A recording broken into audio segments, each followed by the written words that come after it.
Hey there, you guys hear me and see me? Sure Yeah. can. Yes. All right. Hey, good evening, everyone. Good evening. Guess I'll jump right into this. I forwarded the police department's fiscal 27 capital requests. Um, the total is 167,735, and these are the standard things that we fill every year. It's request for two police cars, and that includes the vehicles, the upfitting, the graphics, and electronics. Uh, for approximately $139,000, and that could jump a little higher because the bid prices for next year are not in yet. It'd be nothing. It wouldn't be a huge jump, but a lot of times we see them fluctuate by $500 to $900 year over year. The next thing is the Taser lease program. As some of you may know, we're involved in a lease program with the company Axon. They provide our tasers, and we're in year 4 of a 5-year lease, and that is $20,235 a year. And the next is a radio replacement program, and it's one mobile radio. The radios last for about 9 years, and the cost of those is $8,500 for a grand total of 167,735. Okay, Chief. For the people who are newer, let's put the cruisers last and just on the TASER program. If you could just give a little background on how the program's been working over the last 4 years. This is the last year of that lease. We originally purchased tasers in, I believe, 2017, and we actually purchased them. That uh, we had them through 2021 or two, and then we opted. They stopped servicing the ones that we purchased, and we began to lease them. Leasing was a better option for us. And it's a 5-year lease. It includes the unit itself, the batteries, and the taser cartridges for both duty and for training twice a year. So at the end of this 5th year, we would be going back out to refresh it for a brand new lease. Is that what you think you'll be doing? Correct. Yeah, it's all of our infrastructure now that it's one of these things where they sort of lock you into the brand, and really, Taser is the industry standard right now. Or they're the only company out there. It's just about sole source. Okay. Does anyone have any questions about these units? But just a quick question, I think, Bill. Is there any liability that you have to be protected against for the use of these lasers, or do you get liability? In other words, is this a risk for you? Not that I'm saying you shouldn't do it. I'm just saying question about people complaining if in fact or in fact suing because a taser was used on them. Yeah, could anytime we use force, there's risk and there's liability, but we mitigate that by having strong policy and great training. If you remember back in 2018, almost into 2019, we tased a person to death. He was actively murdering someone on Church Street, and we tased him a bunch of times, and he died on scene as a result of that tasing. And this was investigated by the district attorney's office, as well as we hired an independent investigator. And because of our strong policy and our good training, there's never even, this is a death. And all the officers were cleared, and there was not even a lawsuit. There was no lawsuit was possible. Yeah, good.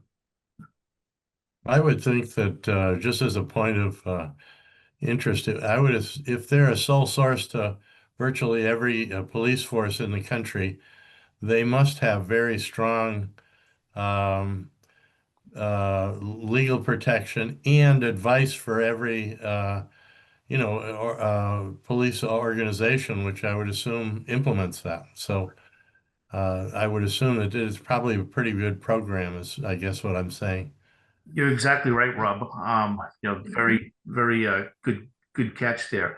That night, when we had the death, for the chiefs and the administrators of the TASER program, they give an 800 number to, and the instructions are if there's anybody seriously injured or killed, you call that 800 number and you get right on the line with, an attorney and the tech people, and they gave instructions on exactly, what, the evidence to collect, right down to, what the medical examiner should be looking for.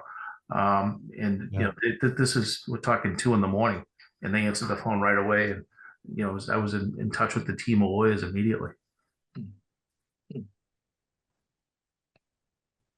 So Chief, just remind me on this lease, we just give them all back at the end?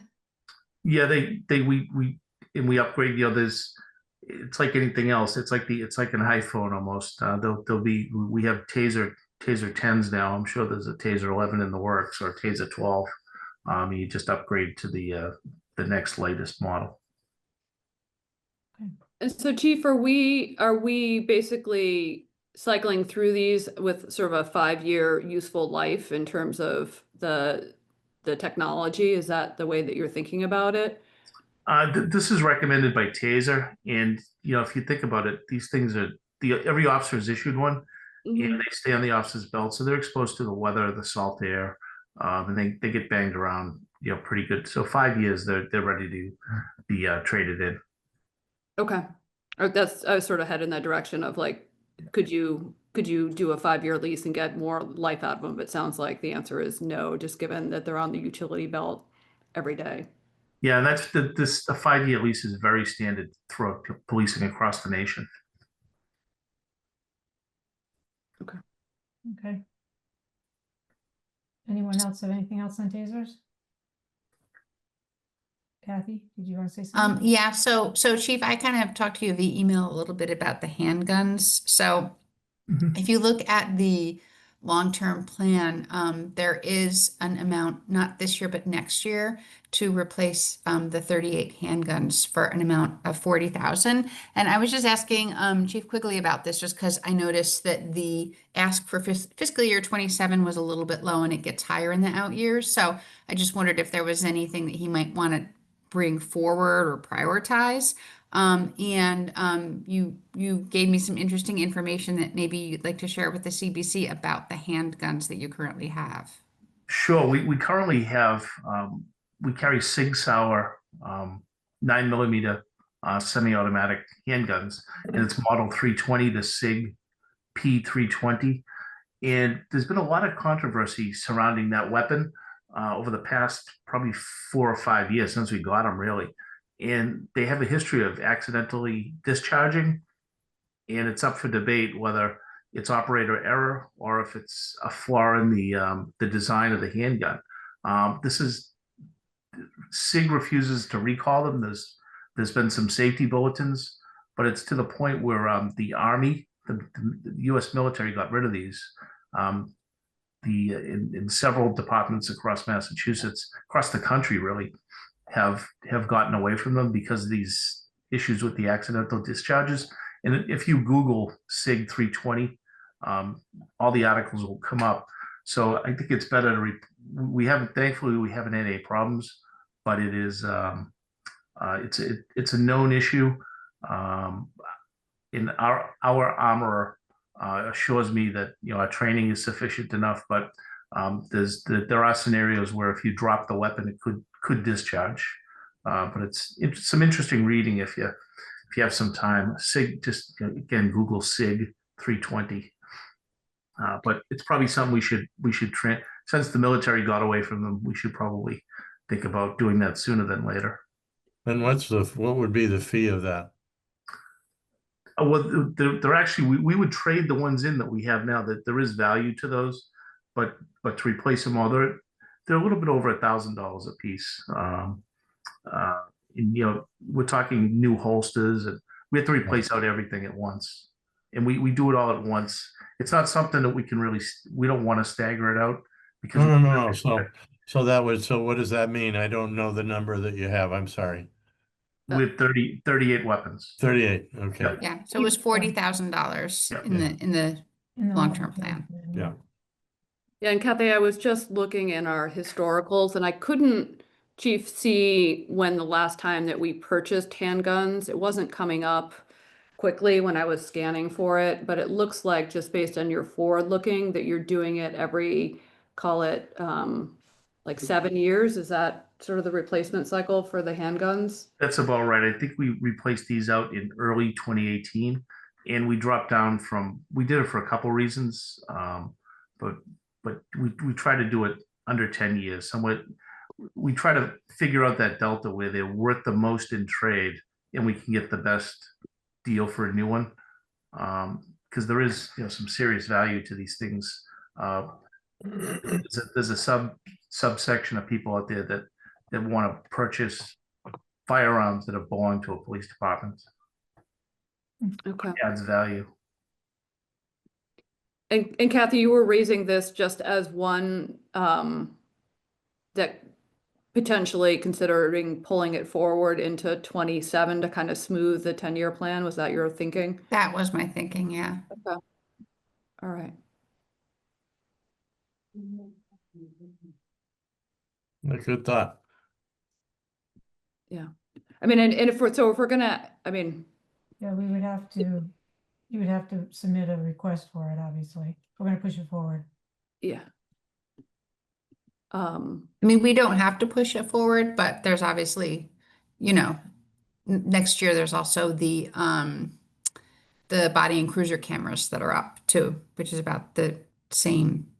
So the interesting thing with the body cams is we're negotiating with the union right now over that, and it looks like we're going to be successful.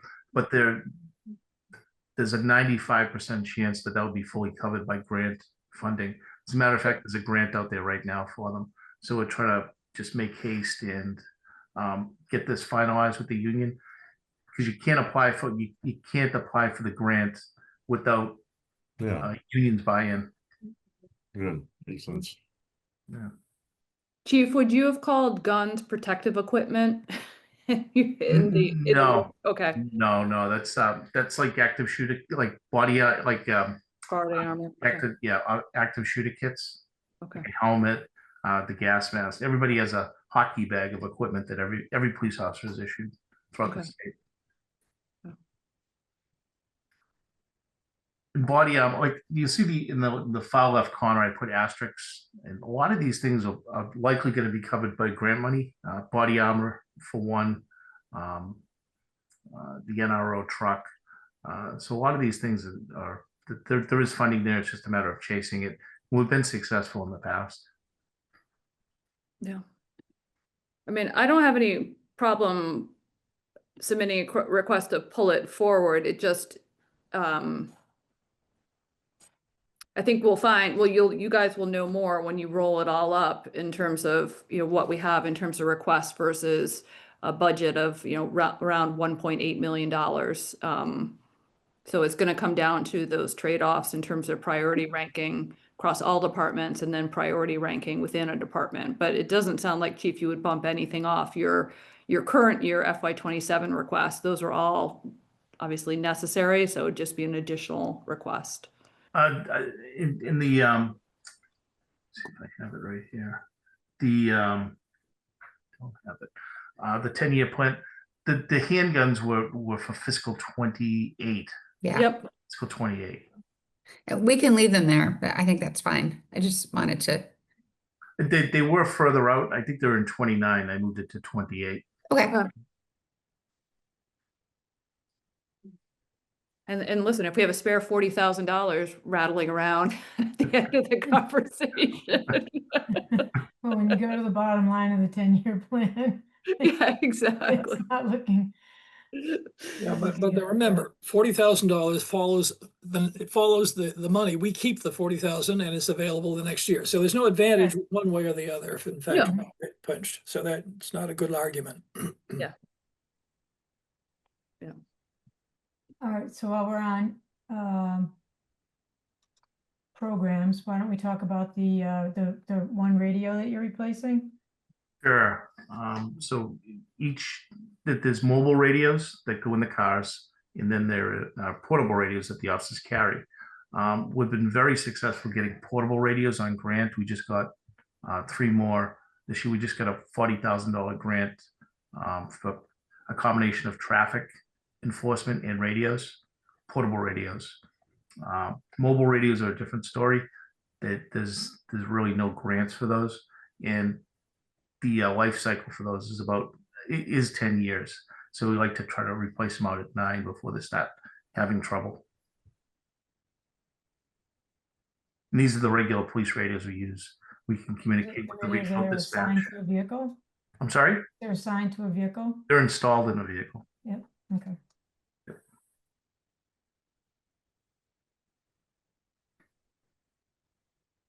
We used to replace all these at once. We'd buy 10 radios at once, and we flattened that out, and we got into a program under a previous committee where we replace, basically when we try to replace one a year over the course of 10 years. Do they align with the replacement of the vehicle? For the most part, sometimes it depends. Sometimes we lose a vehicle if we have an accident or something like that and the radio gets damaged. But for the most part, they do. But they can be swapped out. We will swap them out if we have to.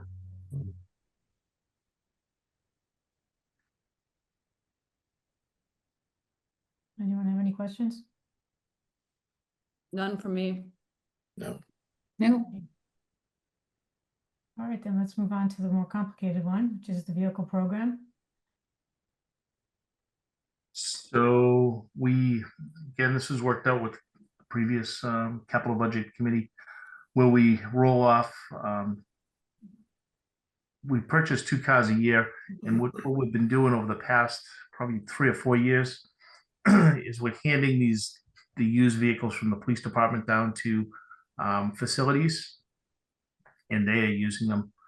We've also had an inquiry from Elder Affairs, and we've also have an inquiry, I think, Michelle, from DPW this cycle. So once the lifespan of a cruiser for police use is about 5 years, 4 to 5 years, and we try to maximize the 5-year warranty as well as the mileage. It's 5 years, 100,000 miles. So we try to get to as close as that 100,000 miles as possible. The cruisers, depending on which cars they are or what sectors they're in, some have higher mileage than the others. We try to we'll take them in service and out of service and try to flatten the mileage so it's even. So did people on the committee have a chance to look at the rolling stock that was sent? That's sort of Yes. the document that governs the whole program that the chief is operating under. Yep. Thank you for updating that, by the way. No problem. So Chief, a little bit of a background on how we switched, how we had gone hybrid for a while and then we backed away from hybrids. Yeah, so the hybrids were sort of a disaster for us. It just didn't work out. There's a lot of equipment, including the radios we just talked about, in these cars, and there's a drain on, I don't know, the battery, but we've really had nothing but problems when we're using these hybrid cars as frontline cars, and they're quite frankly off the road more than they're on the road. And add to that, there was you couldn't bring it to like Robin's garage. He was just perplexed by a hybrid car. So we'd have to go to Cork, and only certain days of the week they have a technician in that's qualified to work on hybrid cars that are police cars. So, and the same for Janelle. There was a person that just sort of went between the places. So they'd be out of service for 4 to 6 weeks. And it was just really a strain on the whole fleet. So we just rolled off. There's one more left, and we're waiting to roll that one off.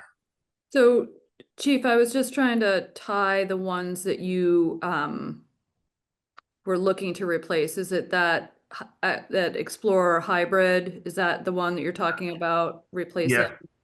Okay. Yeah. And I used to tell you exactly what cruiser I was going to replace. There'd be a full plan, and this cruiser would be replaced, and that would always that plan would always turn into a disaster. Some would would demolish a cruiser. So I don't, Okay. we don't, we had a few years ago, 3 cars get wrecked in a year, with totals. So, it sort of threw our cycle off. But, some of the ones that I wanted to get rid of were totaled in a crash. So the plan usually goes to heck in a handbag. Yep. So we reevaluate, in July, what needs to come off. We have a person that handles the fleet. There's an officer that's really into cars, and he monitors all this, and he looks at the maintenance records and all that, and makes the determination from there. And we also check with Michelle to see what she, if anybody, we put it out to the department heads first, and usually facilities. I think facilities has 3 or 4 of the old cars now. Chief, Yeah. quickly, just out of interest, when a car is in an accident and gets totaled, presumably we get insurance, and does that buy a brand new replacement car, or is it a similar aged car? Depends on how the car is covered, but sometimes it'll be a full replacement. And Yeah. hopefully, if it's not our fault, it is a real a full replacement. Right, so Chief, just my history on capital budget, there have been years where we didn't necessarily do 2 cars. I think one year was because one was replaced with insurance funds. So there is potentiality from time to time that we don't do 2, but that is the general program. Correct.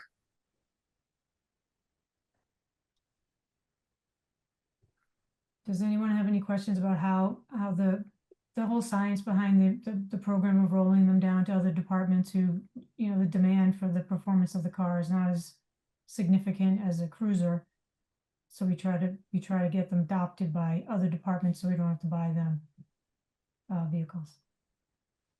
Yeah, I remember when we actually created this plan, which goes back many, many years. There was, however, more detail at that time than we're getting. In other words, when we would do a roll-off, we knew what cars were being rolled off and to whom. And the advantage of that was we knew whether or not there was actually an increase in the number of vehicles absorbed in the town itself. Simply because they could be rolled off, people just absorbed them. It was helpful to know where they got rolled off to for the purposes of knowing and asking that department, is that an increase in your rolling stock? So we really do need to have more detail, in my view, to avoid this sort of increase in total rolling stock in the town, which seems to be going on year by year.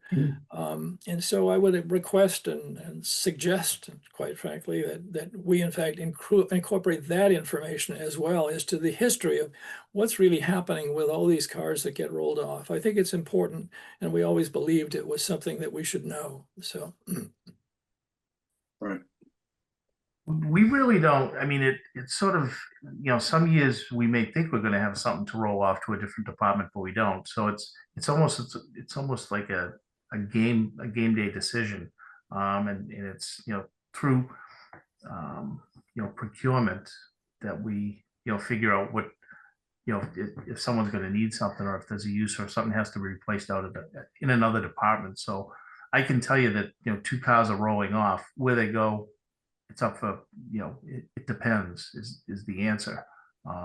If we have, some cruises, I might say, you don't want to take this, it's a problem. The engine's about to go, the transmission's about to go. So some years we may have none to give to another department. So it's hard to plan out. We're 9 months ahead of, when we're going to take action.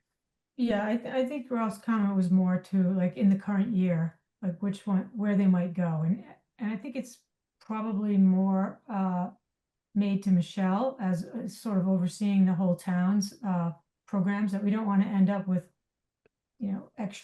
a lot of extra vehicles hanging around. Yeah. That later need maintenance. And that's really the point I think Ralph's trying to make. We also, part of those charts would indicate, if you remember, we used to talk about if it was a frontline vehicle, where did it go within the department next? And that would be indicated. We don't show that anymore. So a lot of things that we were doing we're not doing anymore. So it just strikes me that that kind of information is helpful. So we understand you've got a car which has been bought, it's brand new. It's Oh. now got 70 or 80,000 miles on it, and now it's going to be moved down to one of the other departments, or maybe to a detective or something of the sort. In other words, we don't understand that anymore because we don't see it. So I mean, again, a lot of times we don't know. It depends on the car. It depends on, what's happening in the department. If we have cars out of service, the hybrids were out of service. At one point, we were down 2 hybrid cars for over 6 weeks. So it's tough to have a hard and fast plan. It always ended up all jumbled up, and it would cause more questions than answers. We can give you what we think is going to happen. What actually happens may be something different.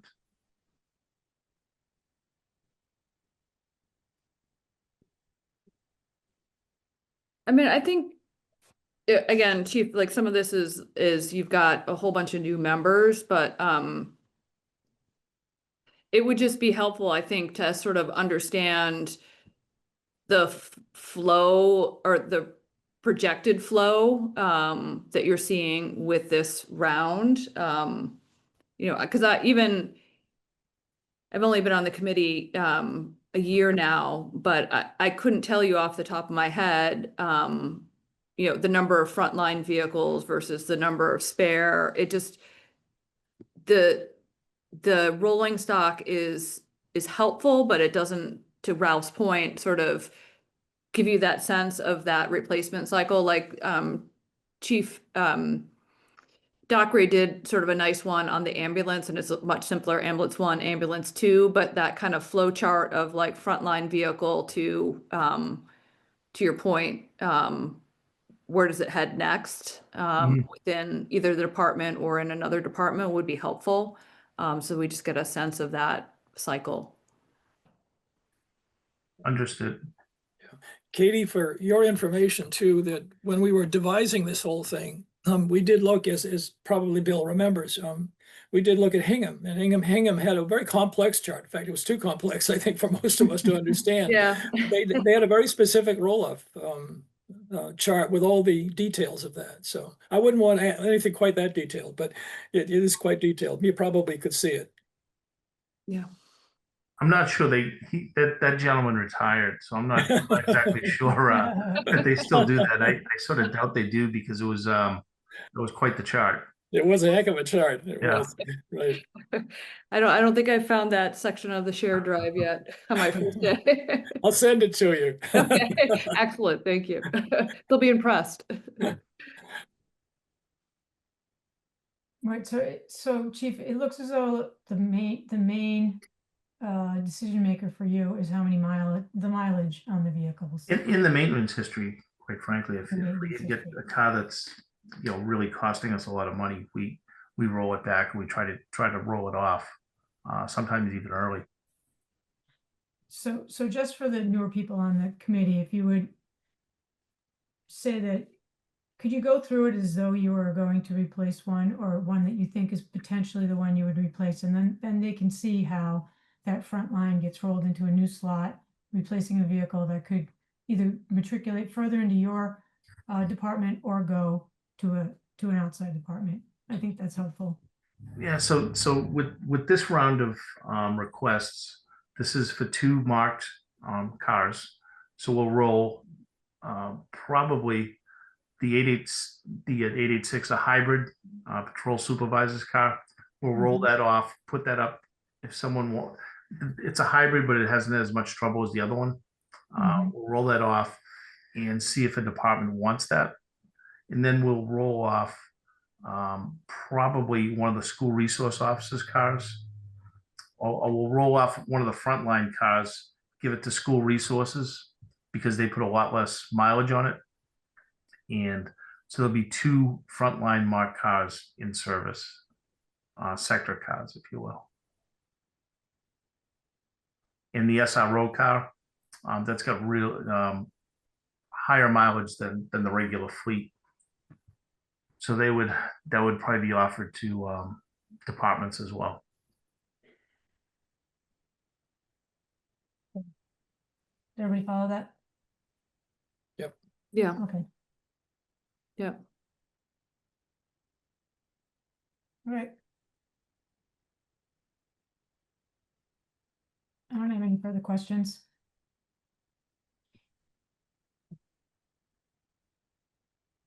Anyone else? I'm good. Okay. I'm all set. Yep. Thank you, guys. Thank you. Thank Thank you. you. Thanks, guys. Thank you, Chief.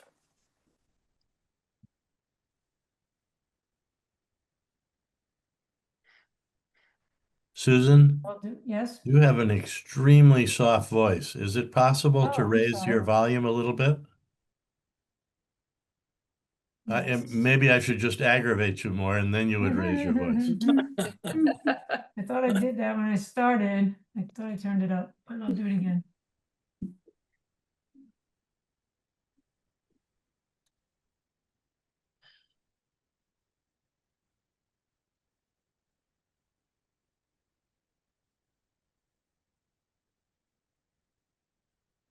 Hi, Jen. Hello, how you doing? Good, how are you? Good, thank you. Hi, Bronny. Hello, Hi. thank you for having us. Yeah.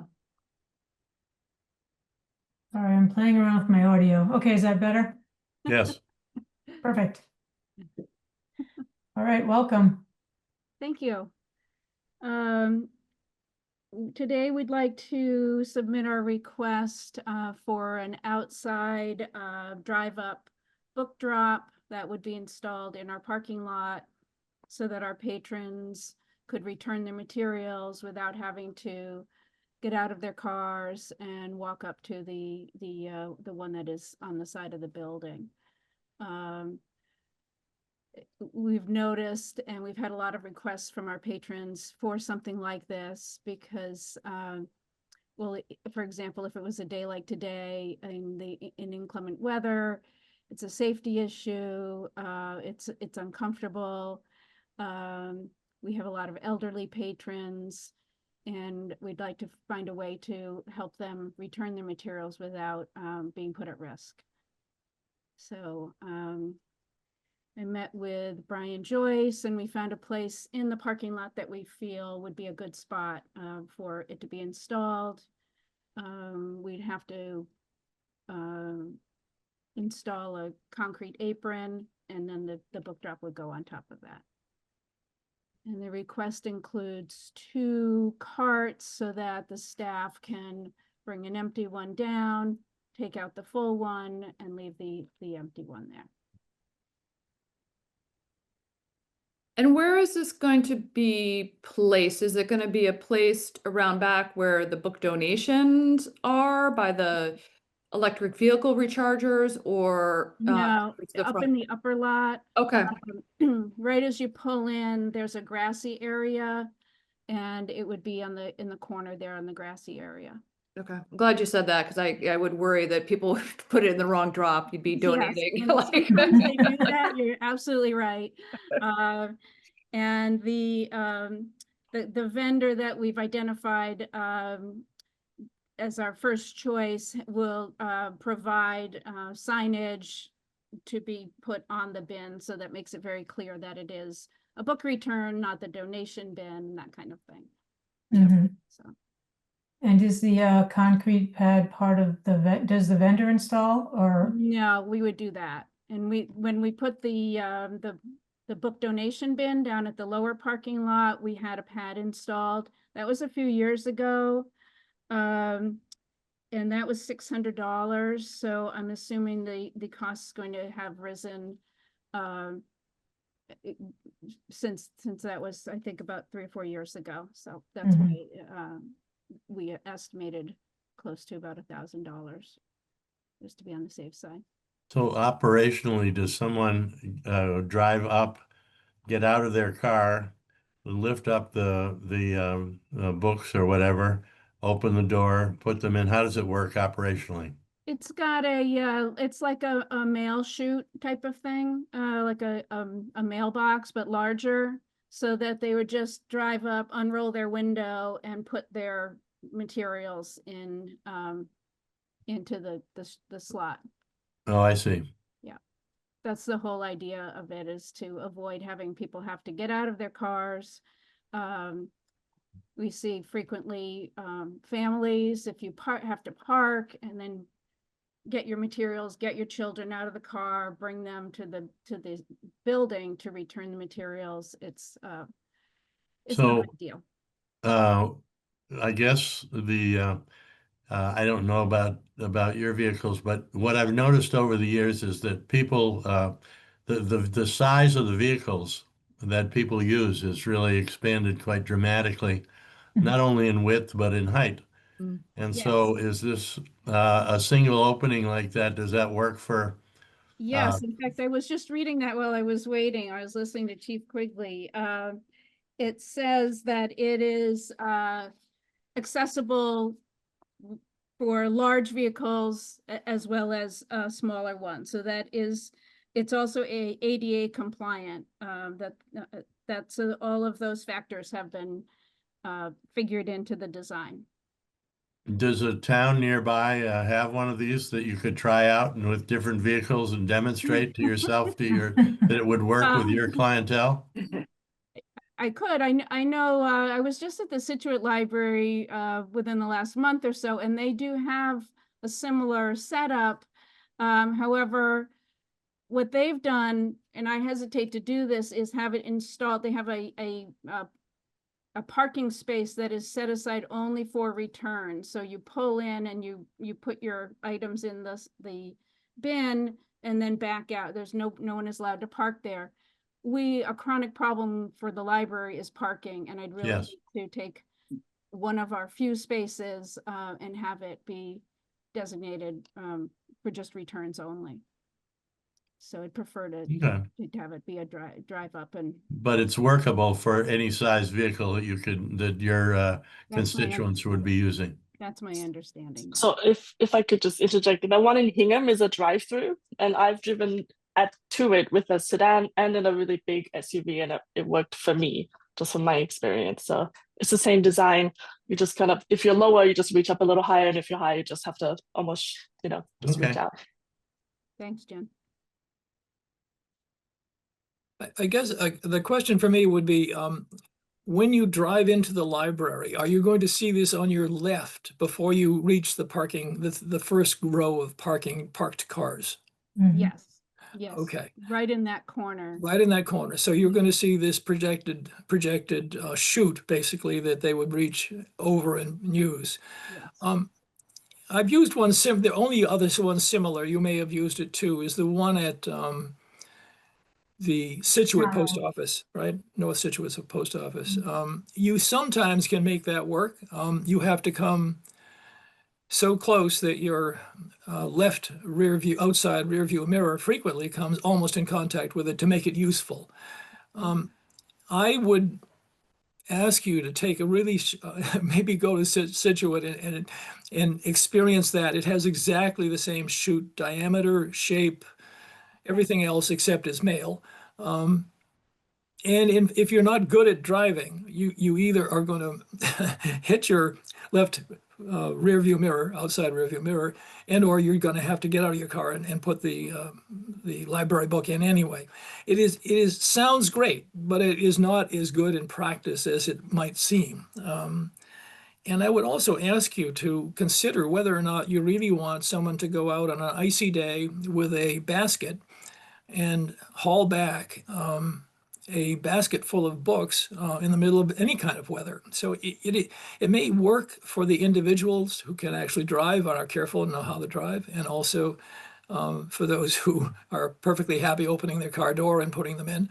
But it may or may not work well for the library when in fact you have inclement weather. So in inclement weather is the time you want to use it anyway, and for the rest of the time you probably would be perfectly happy to go to either the side door there or the front door of the library and use those drops. So I'm not sure this is the greatest idea. The carts are So, on wheels. No one would be carrying items. I know that. I know it's on wheels. And Yeah. right across the roadway from the bin is the handicap ramp. So Right. we envisioned that the staff would just have to pull the cart out and wheel it up that ramp. So there wouldn't be any lifting or any particular difficulty there. I would urge you, though, to really seriously look at the kind of weight you're talking about and the kind of conditions you're going to encounter, with a handicap ramp or not. This is not an obvious answer to me. So sorry to say that. Okay. I mean, the work of librarians is pushing carts around with loaded down with books. So I don't see that as an issue, but I hear your point.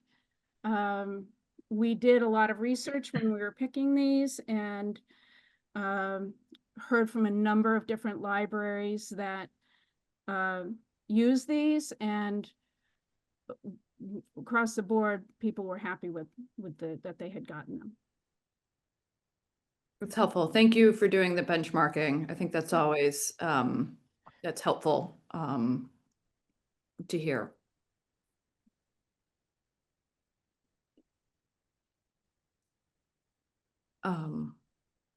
And just, I was just looking at the quote. So the, looks like the cost of the Dropbox, the Dropbox, the 2 boxes, that's like 9,200. And then on top of that, you have the concrete pad work plus the 2 bollards. Presumably those are not supplied by the vendor, correct? I think the bollards are in the quote. They're Oh, in the okay. quote. The bollards in the quote, sorry, I missed that. Okay, so it's really, so the quote is for the Dropbox, the 2 bins, and the bollards. And then- Essentially, yeah. And then the difference is basically the concrete pad, is that correct? Yes. Okay, So in that, yeah, we added that second box there to kind of illustrate what we think is the full cost. okay, And I've updated it in the plan as well. okay. Got it, okay. Thank you for that. Excuse me.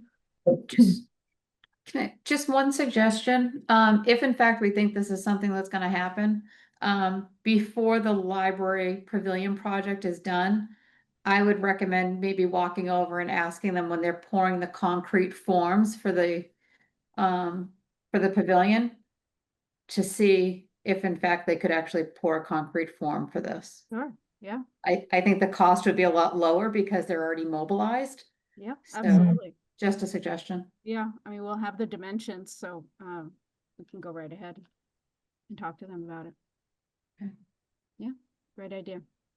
I noticed also that the vendor is Canadian. So is this in US dollars or Canadian dollars, this quote? Do we know? I believe it's US dollars. Jen, do you know? Yeah, it's in US dollars. Okay, thank you.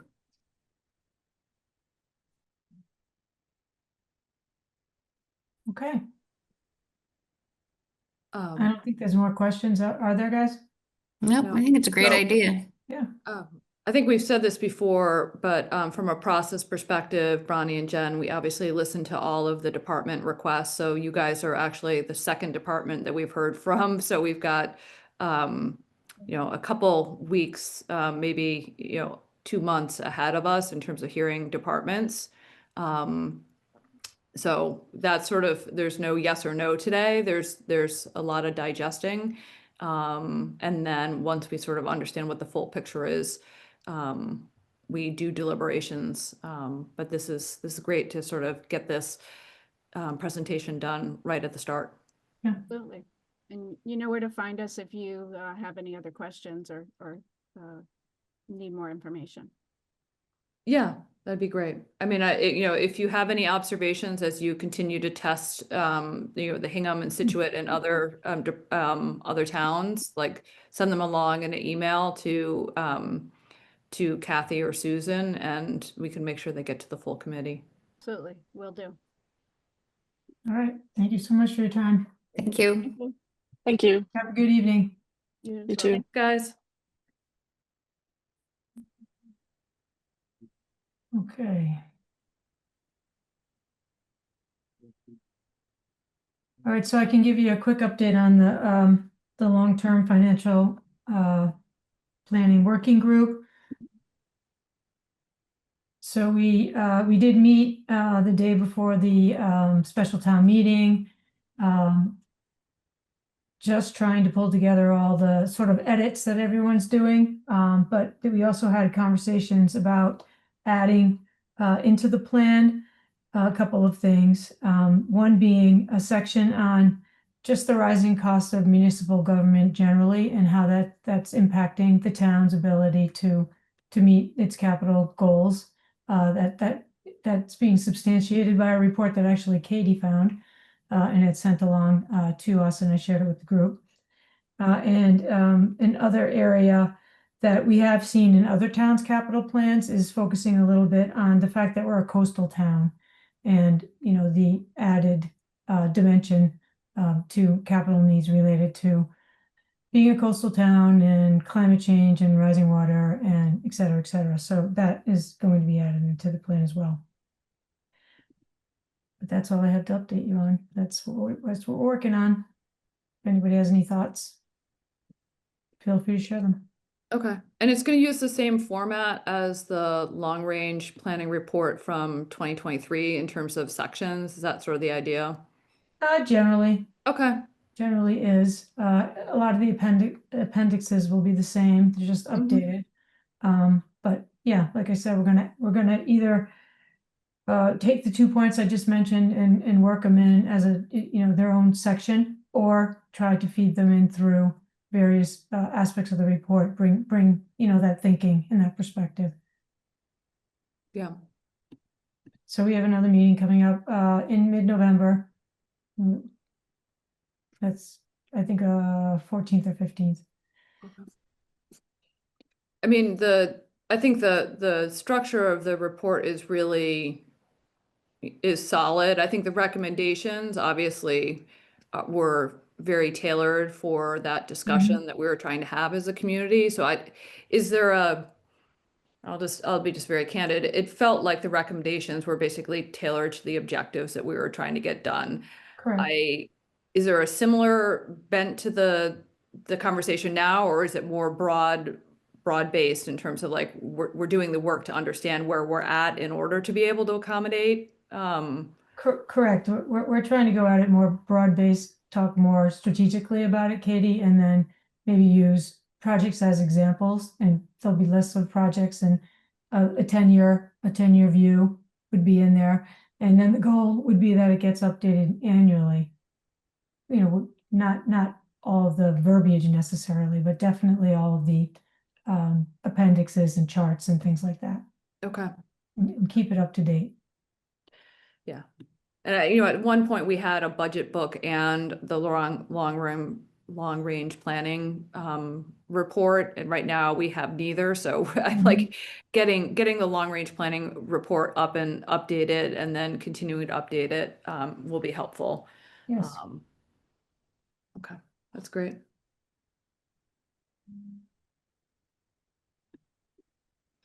Okay, Kathy, I believe you're up. So we had a very interesting meeting last week. First of all, we talked a little bit about communications. We looked over a mission statement and set up a subcommittee for communications, which would be myself and Richard Kinshirf, and is it Kevin Perry who's the PR person? So we are hopefully going to meet on Wednesday and start actually getting some basic communications out there and start that process. And then there was another discussion about the timeline, and I don't think there wasn't anything decided, but there's some people on the committee who really want us to try to work towards the annual meeting in May, and then other members of the committee who think that's really not feasible and we should be as soon as possible, but probably we won't be able to meet the May meeting. And it depends a lot on working with the architects and the OPM and seeing what they come back with. So that's still a little bit up in the air, I would say. And then we started having a discussion about the design and scope and trying to get everybody's input. A group of firefighters came, including Brad Coveney, who is the union representative for the firefighters, and they provided a really interesting perspective on the fire substation. and basically, indicated that at this point there aren't enough personnel to staff a fire substation, and that perhaps it's something that should be built further down the line, like maybe leave the opportunity for us to build a substation there. But they were more supportive of leaving off the fire substation, and really working hard to get the police a new station, because they see the police station on a regular basis and they know what the issues are with the police station. So I think it's been pretty much agreed, everybody in the meeting pretty much agreed that it made sense to take the substation out of the design. And so we did not have the architects or the OPM at that meeting, but I know that subsequently Glenn and Chief Quigley, and I don't know whether Michelle, it was you or Chris, talked to the architects and the project managers, and talked to them about a new plan for 135 King Street with no fire substation, and also look at some alternatives for parking and some that would require less excavation behind the hill, because that's also a really big change. So that's something else that could save us some money. We also noted that without having the fire substation, it sounded like we would not need to pay $750,000 for the traffic light either. So that could be an additional saving. So all things that the architect and OPM is going to look at. And we also want them to take another look at Elm Street to see if they can find a way to house the second ambulance at Elm Street instead of in the town hall garage. So some initial discussions, but probably the biggest thing coming out of that was there doesn't seem to be much support anywhere for the substation. And they did report that the fire in Beechwood that occurred a few days ago, I think their response time was just about 6 minutes. So it was a good response time within what it should be. And they didn't have any issues with the train, so. That's interesting, because in the earlier discussion, the response time was a major issue, and so that's an interesting chain turnaround. Have they at all focused on? They still would need the Sally Port at the 135, but what I would think would make sense would be for them to turn it around at some point and say, what can we do for $10,000 for $10 million, and because that's what they were authorized to work within. And so I think it would be worthwhile an exercise for them to actually look at that and say, what can we do there? What would that mean? And maybe there'll be other issues that come up, like the union guy. So Rob, there isn't $10 million. There's, after the money has been spent, I think it's maybe 7 million that's left. And I would say that everybody on the current public safety facility working group, no one believes that the public safety facility can be built for that amount of money. Nobody believes that it's feasible. Yeah, I know. And it's really unfortunate that they have adopted that attitude. I agree. Kathy, remind me when we did talk about potentially excluding the fire substation, that amounted to about $3 million. Was that correct? It was 3 million. Nobody was willing to give us a good number, because if you recall, all of the utilities, where the central utilities are, was located in that part of the building. So that would need to be relocated. Right, which was going to lead to my next question, was taking out the substation doesn't necessarily mean some structure might not be on that same physical space. Possibly, although there was a hope that space could be kind of left vacant for a future fire substation. So we'll see what the architects come back with. But the thought was let's not put, for instance, the Sally Port over there. Let's leave that, because that would be the place where you would have the fire substation. So that was the thought. Okay. I mean, I like the concept of keeping the optionality for a future substation, but if I remember correctly, when we were exploring, or we were putting together the plan for the fire substation, it required moving a whole bunch of utilities from the left side elsewhere. And so are we still going to go ahead and move those so that we have the ability to do that in the future? Because if you understand what I'm saying, like I think there was some connections, correct me if I'm wrong, Michelle, electricity and maybe even septic that were on the left side that were going to need to get rejiggered when you put in an annex. I can't remember what was having to be moved. Do you mean what was moving? So not only was there site Existing- work that had to existing- happen on the left side, but we're also having to move existing utility connections to the building elsewhere as a result of putting in the fire annex. Am I misremembering this? I'm not sure, Katie. Okay, Yeah. okay. The other thing to note too was the union rep also indicated that the dorm situation as well, there weren't enough dorms in that fire substation for the people who would have to stay there. So there were some, like, there would have been some tweaking needing to be done with that substation anyway. It wasn't meeting with at least what the union wanted in terms of how many dorms they needed.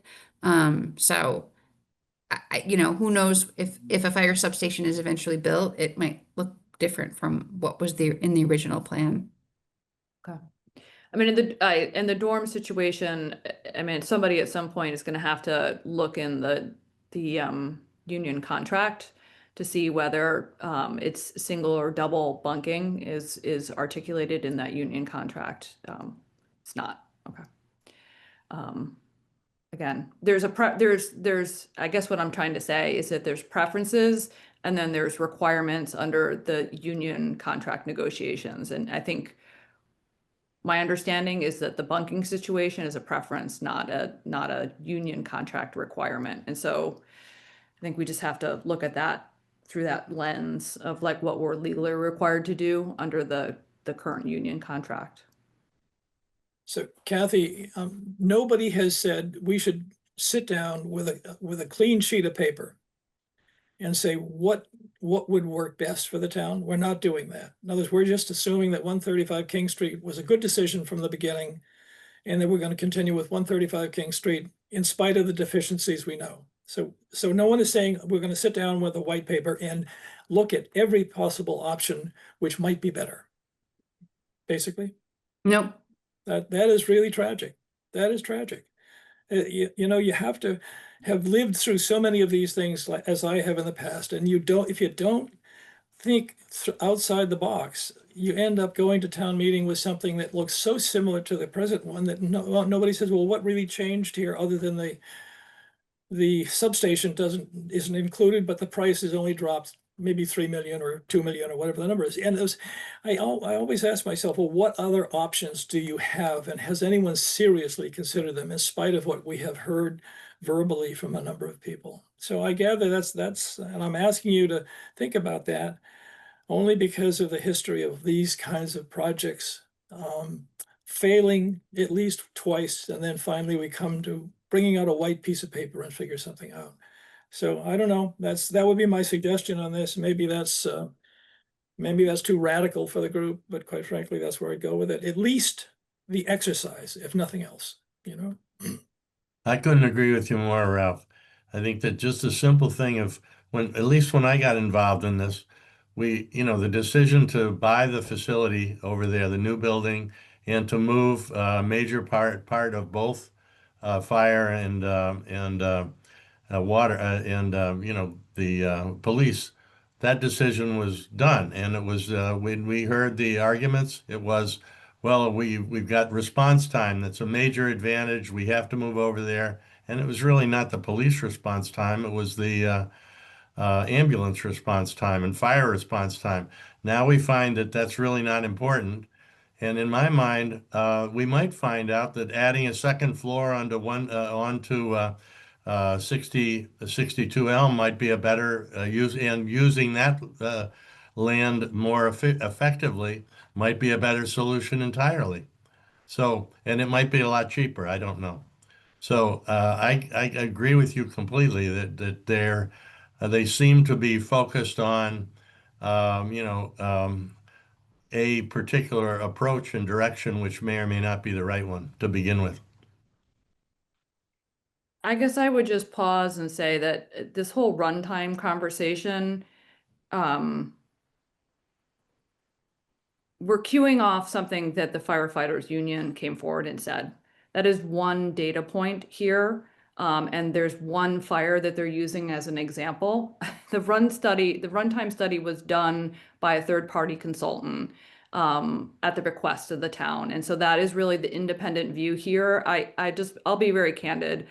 I think unfortunately we can't take a firefighter union perspective in designing this project. I think we have to design this for the community. I think we have to look at it holistically for the community, which is what I think the working group is doing. And again, like I know runtime, we've had a lot of different perspectives on it. We had a consulting, we obviously just heard from the fire union, but we also have citizens who live like in the Beechwood area who for whom this is a major concern. So I don't think we can just say that runtime's out the window. I think that we have to recognize that there are multiple perspectives here, and perhaps unfortunately none is right, but just taking the fire union's perspective here is not the right approach. I really think that, again, unfortunately, we have to balance what we're hearing from the individual departments, fire and police, but also the community, and then also consultants here, especially. Couldn't agree with you more. And that's why I think that starting with a clean sheet is the right way to do it, rather than because they've jumped down one particular rat hole or rabbit hole, if you want. And, the assumptions that have justified that are not necessarily accurate for the big picture going forward, is what it looks like to me. Okay. Just a quick one also from my perspective on that whole runtime study. When you looked at it, there were several constants, which would have been the time it takes for someone to get into a fire engine or an ambulance and get to the site, and other constants. But there was one variable, and the variable was the speed of the actual vehicles. So there was this variable which I asked for some information on, which I never got, because that variable was the key variable. So if you assumed the 25-mile-per-hour speed limit for the town, which is what I assume they did, then of course these numbers became 8 minutes and 9 minutes and so on. But if you assumed that in fact those fire engines were traveling at the maximum speed they could reasonably do to whatever Beechwood or West Corner or wherever they're going, then in fact maybe the whole thing becomes more like the 6 minutes that in fact actually occurred. So I never got any answer to that, which surprised me that no one actually agreed to respond to what is the assumption with regard to the speed that a vehicle will take with regard to its travel from the fire station to whatever the fire or ambulance requirements. And that was a key variable. And that is the most critical variable in the whole thing. Never got an answer to that. So you don't really know whether that study was exactly behaviorally what happens. So The other point that both the fire and the police made was that the response time, the police will always go to a call out for the fire and the ambulance, and the police will generally get there first because they're already on the road and start life saving. And then if a fire truck gets there before an ambulance, the fire truck has all the life-saving equipment that they can start that as well. What the fire truck can't do is it can't transport people to a hospital.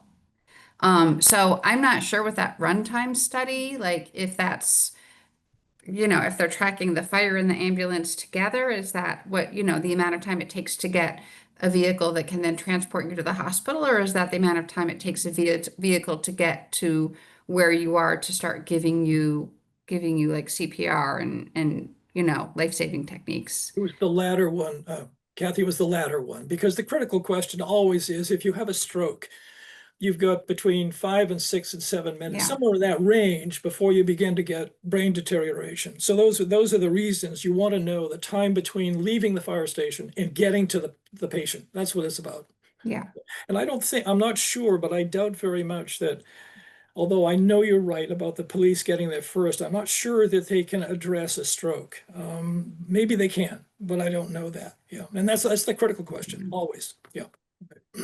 Well, just as a side anecdote, when I was T-boned and totaled my car on right at 3A in King Street, the couple years back now, the EMTs got there almost immediately. It was before I had to crawl over the and get out the rider's side on it just because of the damage to the vehicle. And by the time I was out, they were there. And that was okay, they didn't have to cross the road, I suppose, but they had to get out onto, they had to cross the track for sure. And anyways, we're spending a lot of time on this one issue, which is the response time. And I recognize that Kathy was saying that response time is one issue, but it's only one issue. And another issue was the space and activity requirements that the police have to do. And so that's why I say it may be that adding a second floor to Elm Street, as repugnant as that may seem, may be the most effective and cost-effective way to do some of those things, is what I'm saying, if not all of them. So I think that each one of these things should be looked at. I fear that, as they used to say, the hammer, the nail is always the right solution. And so we've got a few hammers here. And so they have a right solution, and it's probably worthwhile for them to step back and say, and for the architects or whomever is doing the design on it to say, geez, if we did this here, we could, do it differently. That's all, and save some money and do it effectively. Whether it's at Elm Street or whether it's at a different location on 3A, I don't know. I'm just pointing that out. You got a bunch of options, it seems. Michelle, has the second floor on Elm Street ever been explored or not? I believe so. I've heard that it's been explored. I don't have any of the results of the exploration or any studies. But Chief Sylvia indicated that it was explored at one time. So maybe Kathy, the feedback is really is at least articulating the 62 Elm, the Greenfield, and the 135 King. And it's really, stepping back and sort of starting there.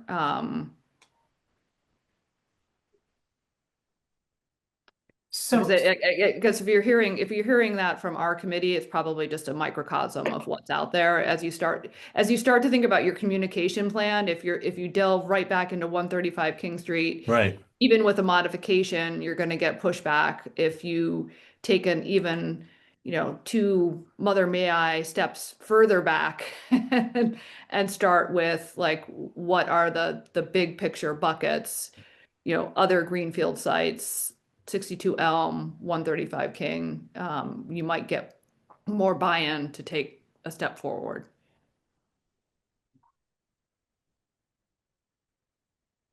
well, my thought on the communication is what we've done in the past as a town is we're always coming at people with a solution instead of with the question of what they think might be a solution. So you could, to Katie's point, present a couple of options that you're investigating and get people's opinions on them and comments.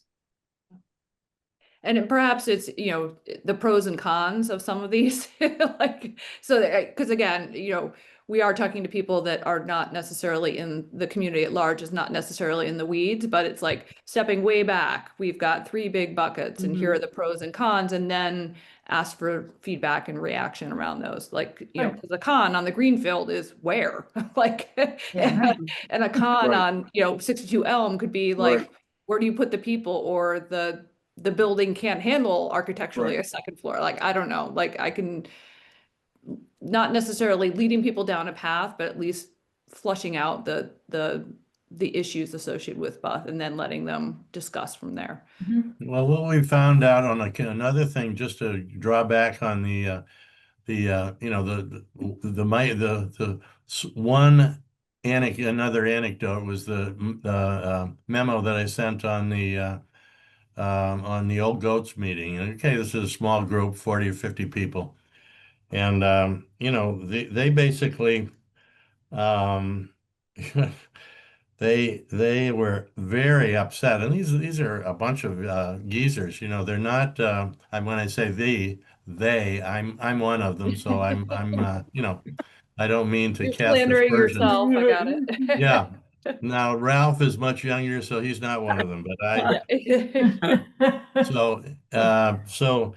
they basically reacted very strongly to this idea of the town hall and the experience with the town hall, and they just said, well, you know, 15 million was too much, so that the town leaders came back with 25 million, and they said that, and then they ended up with you know, 5 to 7 million, and there's credibility there on how to approach a project for this town is not needs to be dealt with very carefully. This communication issue is a very big issue, and I was surprised how vociferous the complaints were and comments from that group, because as I say, they're usually not a ready to take arms. Yeah, but I think the approach of like attacking communications right out of the gate is a great sign in terms of like where the public safety working group is at, because I do think that was not that the project jumped out of a closet, but it kind of did over the summer. Like, Well, everybody believes it. I think that in general, people have a lot of respect for what the police and fire and ambulance group have done and have been able to do in the town. And I didn't get a sense that there was any concern about the quality and what they provide for the town. The issue was the town management and the pathetic way that they've managed these processes, if I can use that expression. I think in speaking for, I think most of the old geezers, there's not, I think, one of them who doesn't agree that we ought to have better facilities for the police. There's just nobody who disagrees on that point. There's an absolute, Exactly. yeah, there's absolute agreement on that. It's just getting the right thing. That's all it is. So. Right.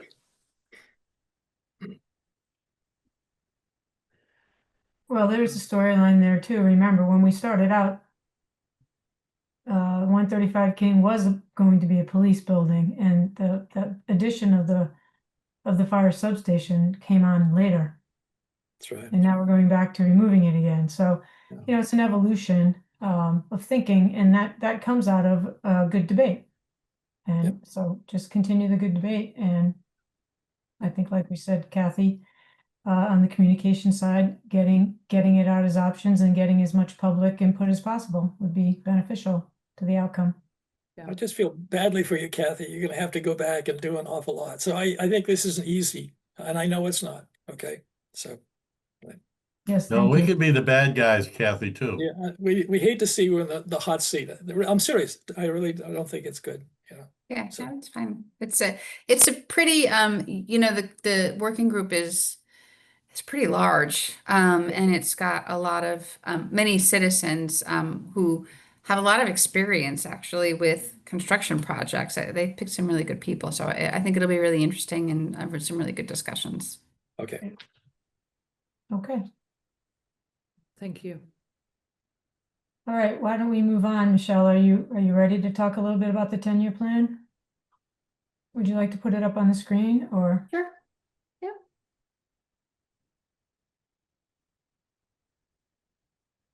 Michelle, is it in the OneDrive yet, or is it, Yep. It's in there. okay,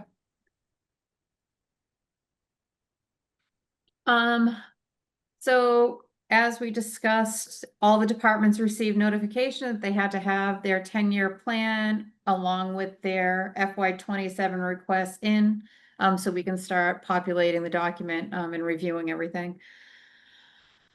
We've heard back from several departments. Some, as usual, gave us their FY 27 request and didn't plan out, for the next 10 years. However, they are still working on that.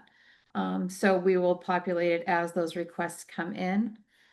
I will tell you, we'll start from the top. Sorry.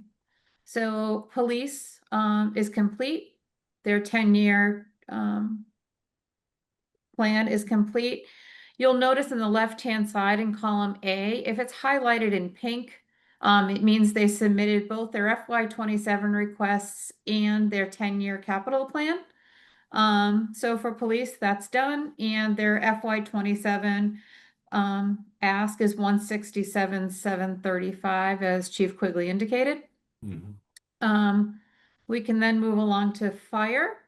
Once again, their 10-year plan is complete, to the best of their knowledge anyhow, and their FY 27 requests are in.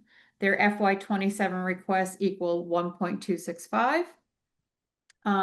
The outlier there being the replacement of an engine for $1.2 million, and then some replacement of cardiac monitors, which is a lower request, but the big money right there is for an engine. And as you see in the capital plan, you see in FY 28, the fire department is going to be asking for $2 million to replace a ladder truck. I think probably as we walk through the process this year of the replacement of engine 3 at $1.2 million, we really also start the discussions on the replacement of the ladder truck for $2 million. And, you know, there's several assessments that can be done to see if that ladder truck can be pushed out in future years, or if there's something we can do, perhaps maybe regional ladder trucks, just throwing that out there. That's just a large number. So that's conversation that should probably start happening now versus waiting. and Michelle, is that $2 million the right number? Because if we're spending $500,000 on an ambulance, I guess I was sort of expecting a ladder truck to, you know, head $3-4 million range. Yeah, so that's a good point, Katie. So we've seen in other communities, the purchase price for today's pricing is around $2 million. Okay. That's why I'm almost suggesting that we start the conversation sooner, because come FY 28, I think you're going to see that number climb to 2.53 million. And as we know, it's what 3 years to take delivery for the ladder truck. So those discussions should really start happening now as well, even though the request isn't until next year. Okay. When we scroll down to Public Works, they submitted their FY 27 requests. The outlier there is the street sweeper. We've been talking about a street sweeper, I think, for upwards of about 10 years. Yeah. I think we've never actually come to a consensus or an agreement on the need for purchasing a street sweeper. I think people can't really get their heads around the fact that a street sweeper is really only used somewhat seasonally. It's a large piece of equipment. It's expensive. And typically what we hear about street sweepers is they often break down. Right. So it's a large ask for a piece of equipment that, you know, our DPW finds valuable. I don't know if anybody else sees the value in it as they do, but they'll be there to talk about that request. They did send their 10-year plan in.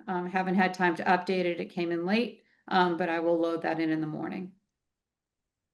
Well, is there option to rent the street sweeper, and it should be fairly straightforward to do a lease versus purchase on something like that.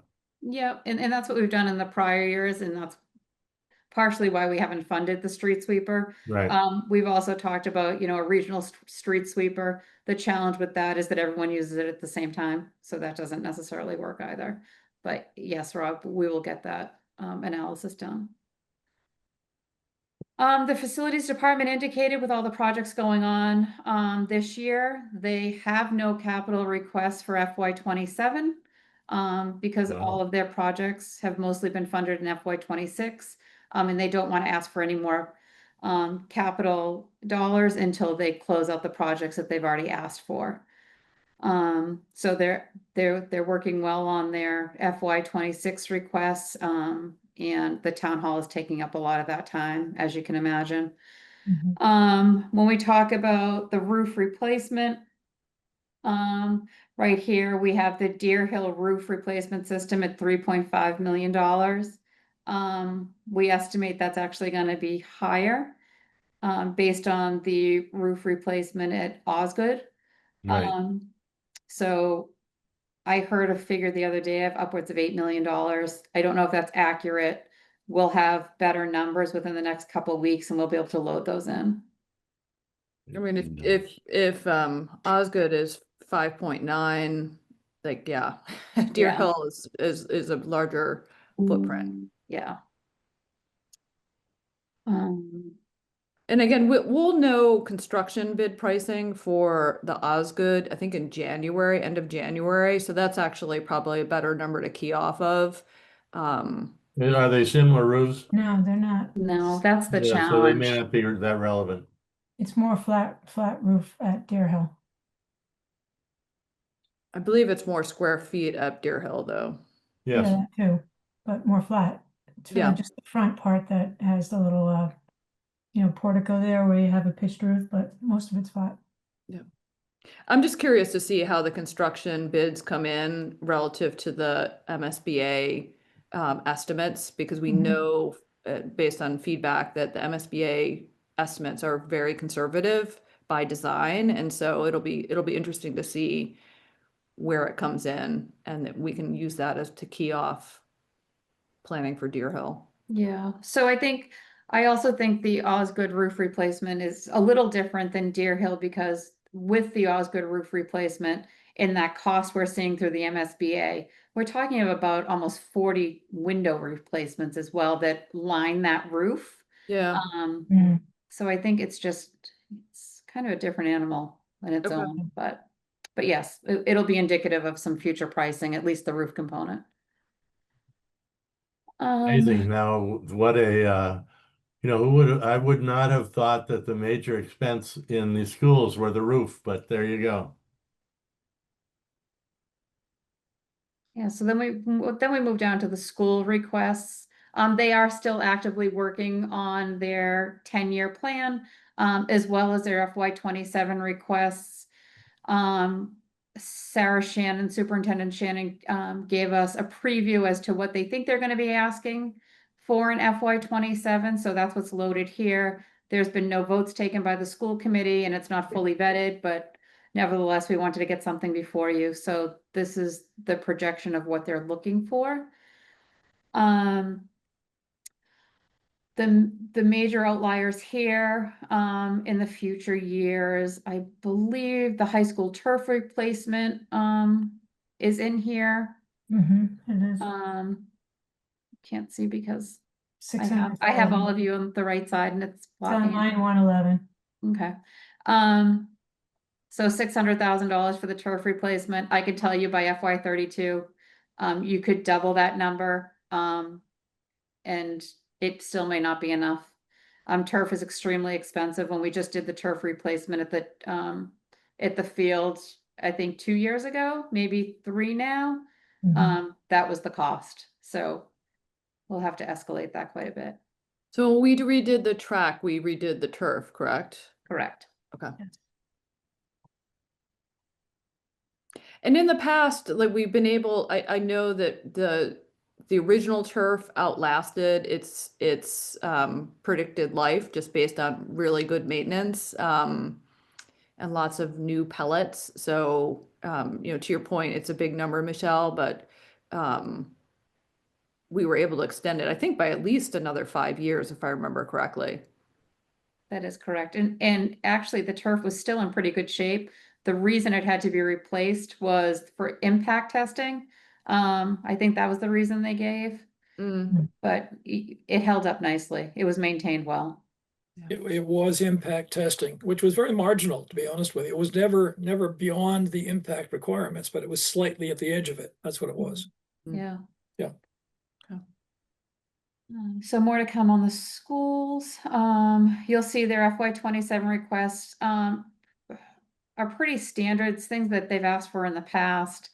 The school bus request is at 196, 236, and they're indicating that's for the 10 buses. So that's a change from what we funded in the past.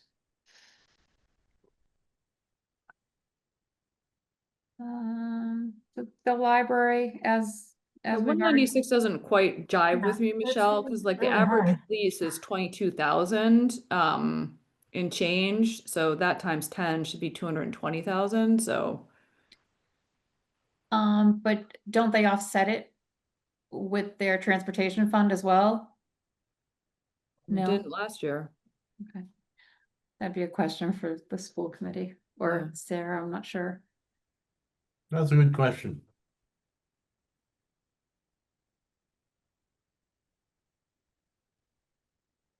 Also, I think you need to talk about the assumptions behind fully funding the lease cost, which was not the original assumption with the 90,000 we had originally agreed to. So have to reevaluate what the assumptions were.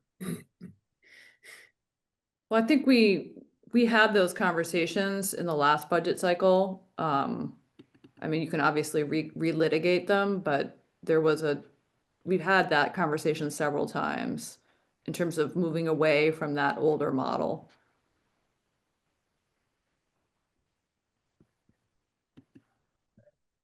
The other outlier that's here is something that's been on the plan for years and years and years. The asphalt road and sidewalk between Deer Hill and Osgood, to be resurfaced. And they have $1 million price tag on that in FY28. So that's another large request that they're looking at. And I think we always thought that perhaps the school special stabilization fund could fund some of these requests, but with all the roofs coming due, I don't know how likely that is. And we've also discussed in the past whether or not this is part of roads and sidewalks. As the schools are, public buildings and, obviously used for schools, but other people go over to the schools too. Yep. For other purposes. Yeah. The library you heard, their 10-year capital plan is not complete. They just sent me a summary of things that they think they may need within 10 years. They're going to put some dollars behind it and send it over, but this is just simply for the book drop for $10,000. Mm-hmm. Elder Affairs, we have a new Elder Affairs director. Haven't heard from her yet as to any requests that they may need in FY27. There was nothing pre-populated from prior years, so we're just looking at FY28 and forward. But in FY28, they have replacing siding, the exterior siding on the entire Wilcott Commons. I don't know if that needs to be done in FY28. Facilities will have an analysis done and take a look, and then we'll go from there. But that's kind of the outlier there. Town clerk doesn't have any requests. IT has several requests. Most are recurring requests. The big request here in FY27 is $300,000, and that's for our financial management software. Currently, we use SoftWrite. The company has indicated that they're no longer supporting some modules of the SoftWrite. However, they're moving to a web-based solution. They've rolled it out in several communities and not very successfully from what we understand. So we are looking at other options I don't know if this is really an FY27 request, to be honest. I think it could probably be moved to FY28. But Ron can speak more to it. I don't know how much research he's done. Yeah, But I know the implementation of this would be very difficult. So I'm not sure that FY27 could accommodate this with everything else we have going on. Yep.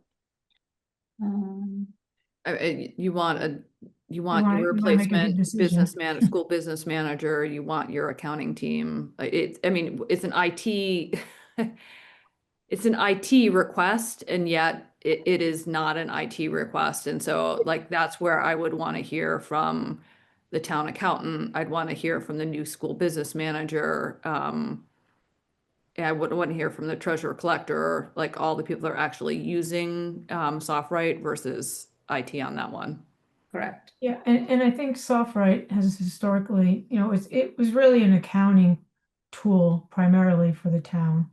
And what we found is that we need tools in so many other areas of the town. So it was budget and accounting, but there are new tools today that are web-based tools that have modular add-ins, and I've been looking at a few, Katie, because you told me about what Hingham uses. So I've been poking around, and a lot of them have add-ons that would even solve this whole process that we're doing right now, which is capital asset planning, if you could plug it in. So to try to make the decision quickly, I think it would be next to impossible, and the likelihood that we pick the right tool in the long run is limited. Agreed.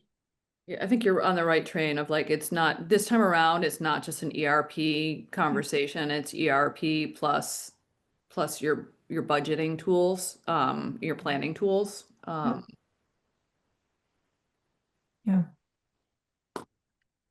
But it would Alright. still, which group is primarily which would have the primary responsibility for this one, for instance?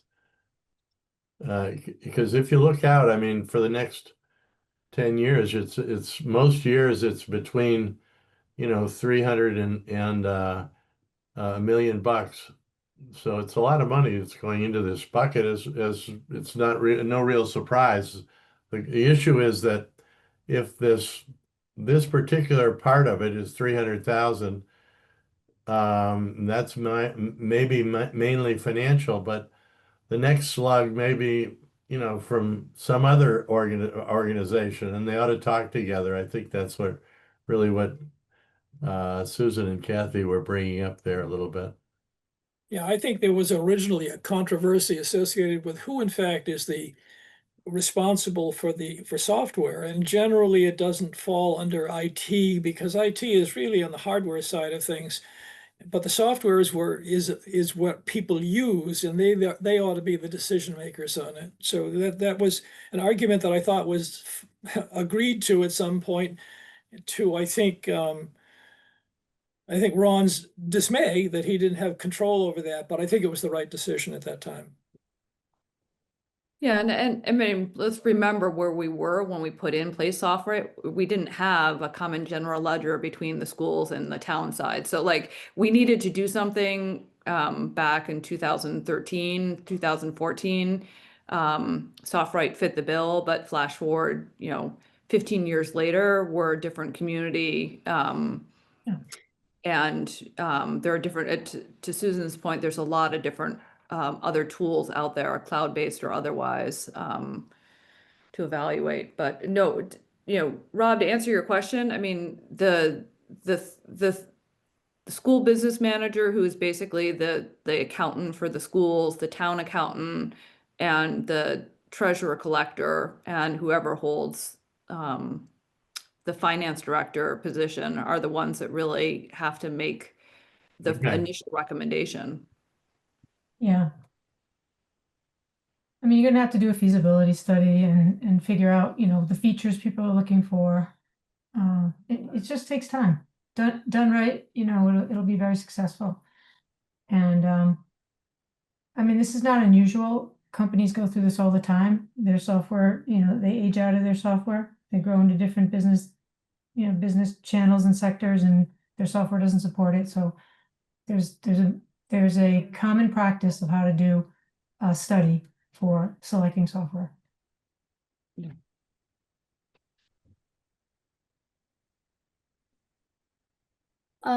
So I heard from the harbor master, her $300,000 request for an office is going to be pushed out. She understands the financial constraints, of the town and doesn't believe that now is the time to put this forward. So she would like to push it out. She hasn't indicated till when, but, this will move to outer years. Has she Um, done any work to justify the expense? She has done some work. Oh, great. Yep, she has done some work. Great. And Rob, just so you know, a lot of it has been done with South Shore, VOTEC. Oh, good. Yes, Yep. they did a And- lot on that. They do a lot down the harbor. That's Yes. good. Yep. That's good. And so for recreation, a lot of the recreation has been completed thanks to CPC. Those projects are all wrapping up. The things that recreation will be looking for is to repaint the basketball courts at Sawyer Street.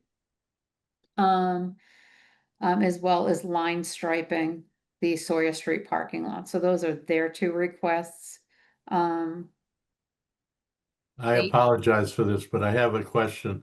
On those basketball courts on Mhm. Sawyer Street, Mhm. it seems to me that they were just done not that long ago, and now they're being all ripped up and redone again. Is this Oh, so Rob, it's, the basketball courts aren't being ripped up. What we did is installed a lacrosse wall next to the basketball courts. So that's all the earthwork you're seeing that's being torn up. okay? It's right I'll walk next, over and look at it. yeah, it's right next to the basketball courts. Yeah, that's interesting. It just looked like it was the basketball, so maybe it's Yeah. not. I don't know if you've looked at that lacrosse wall, but it really is an insult to that part, that area, to that green. It is just dreadful. Yes, we had said 2 years ago that we shouldn't be doing that. Certainly not there.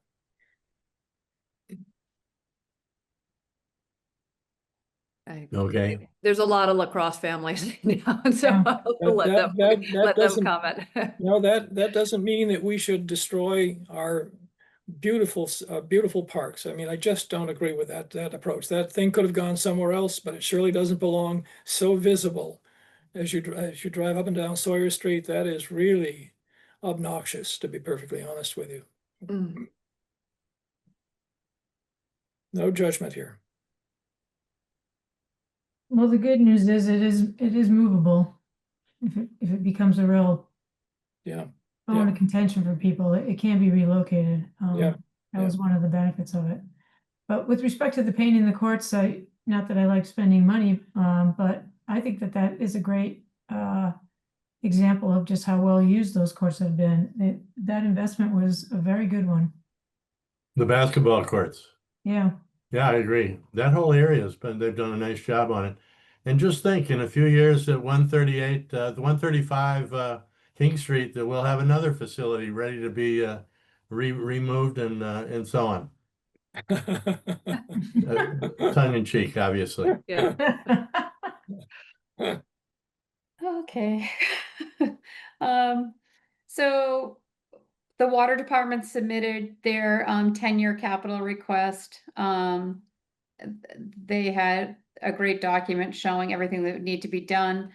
They also indicated whether they were going to bond or pay cash out of their retained Oh, earnings. great.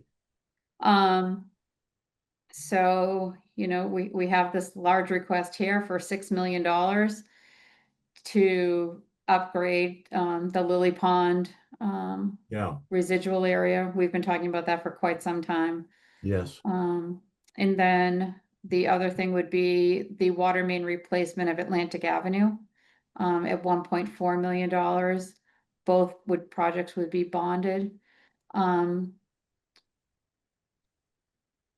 Some of the other smaller projects, but if we look in the outer years, you're gonna see a $6 million number in FY '29. That's to retrofit the plant. That is, I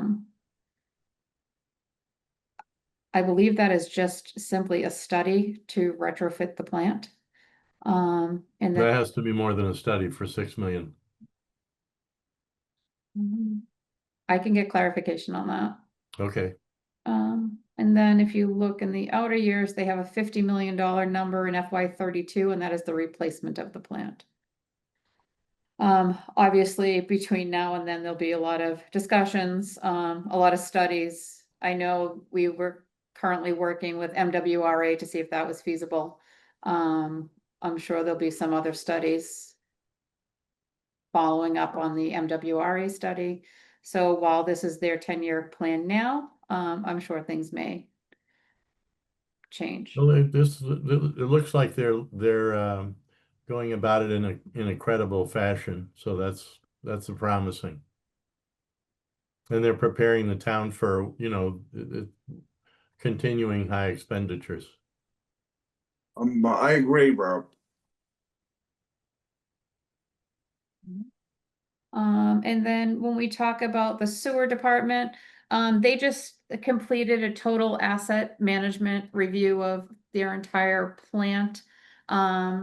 They're working on pulling that together for us now, so we'll have something very similar to what the water department presented as far as a 10-year plan for the sewer department. They're facing some of the same upgrades similar to water, where they'll eventually need a new plant, and when that comes online. But once again, there'll be regional discussions to see how to mitigate that, and we'll work on that in the outer years. So as of right now, for FY 27, of course, excluding water and excluding sewer, we're looking at a $3.4 million number. And as Katie indicated earlier, we have about $1.8 million to spend. And the schools are not finished filling in their numbers yet. That is also true. Yeah. Well, water sewer have their own access. They don't fund the same way that we fund, the rest of the facilities are funded. Is that right? That is correct. And I did put that in here just so you could see their balance. Let me see where, Yeah, it's at the bottom. is it at the bottom? Sewers was like a little over $1 million, Like right? 240, line 240-ish. Oh, there we go. So water retained earnings, they have $2.2 million currently in their retained earnings, and sewer has slightly over $1 million in their retained earnings. And that was for FY 26. Yeah. Okay. So that's a 10-year plan as it stands today. Yeah, it's as good. Lot of good work. Thank you. Sure. And as more information comes forward, we'll plug it in there, and everyone does everyone have access to this? Can everyone find it now? Yes. I still can't find it. Maybe I'm looking in the wrong place. It's Is it under, in- it's under fiscal year 2026 annual town meeting. Oh, okay. Stop sharing. And then next, I believe you want to talk about turnbacks? Yeah, do we have any new information there on any of that? Yeah, we do. Let me see if I can pull that up. Oh, okay.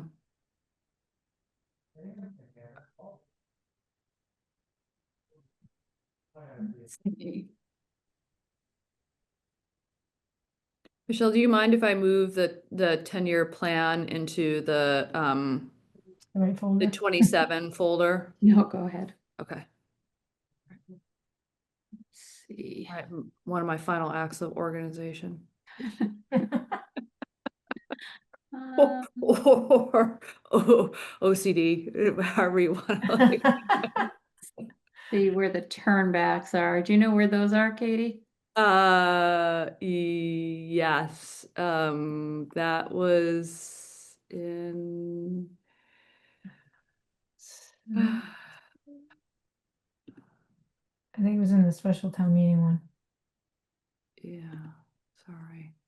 maybe. You can search for it. Yeah.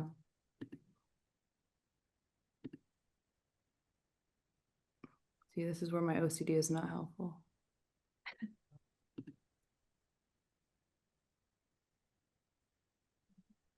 There.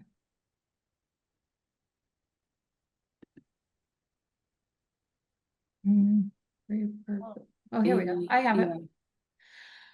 Yeah. Okay, so are you? Where are you? repurposed articles. I'm gonna share my screen. Okay.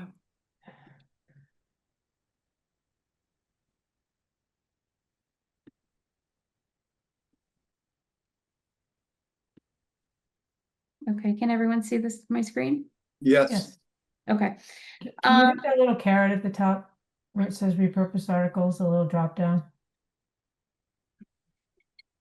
The very, very top. That's where you tell where it is. So it's under oh, stabilization funds. nice. Okay, whoa. Okay. Okay. Okay, so we've gone out to all the departments who have requested funding. We've asked them to clean everything up. So the first turn back that we'll see is from Bound Brook. And there is some long-term debt associated with that, but we believe that number can be turned back. Because that has still been unused since the 2012, That was one of my personal favorites. yeah. Yeah. 2012 annual town meeting. Yeah. Yeah, the fire department, the command vehicle has been purchased, so that can be closed out. There was an additional $4,500 left in that article, so that can be turned back. When we talk about CEA Van 2 replacement, there's $117 there, that can come back. The HVAC system, we're turning back $75,000 there. That came in under budgeted bid amount. And then their transport vehicle, so we can turn back the entire $25,000. I think if many of you can remember when we were trading in the vehicles, we Mhm. got significantly more money for the vehicles than we initially thought. So they're turning back that $25,000 to capital. As we spoke of before, the schools, the electric school bus lease, all that money can be turned back. We did have use of the electric school bus for at least a year before there were any challenges, and we have not made any payments, and the release of the school bus back to NL indicates that we don't owe any prior payments or future payments toward the lease. They're picking that school bus up, I believe, at the end of December. And then last but not least, the Deer Hill retiling. There's a little over $26,000 left in that line item. That project has been completed. So far we have about $185,000, almost $186,000 going back to capital for projects that have been completed with excess funds. That's great news, because if we pop that 185,924 into our model, I just did. it gets another $100,000 or thereabouts that we can put towards this year, this year's capital stabilization fund funding. Oh. Yeah. So, you know, the budget flexes now based on that to like 1.9 million.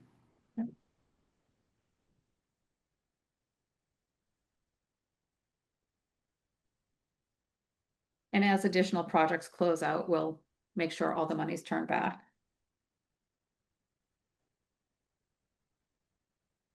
Perfect. That's great. Thank you, Michelle. Sure. That's, especially the Wayback Machine from 2012. Yeah. That's the project that keeps on giving. Yeah, exactly. Okay. So, And I like that we've captured some of the detail in terms of the annual town meeting that came from and the appropriation account, so that when we go and write the motion, like in 9 months, we don't have to go hunting around for it last minute. That's helpful.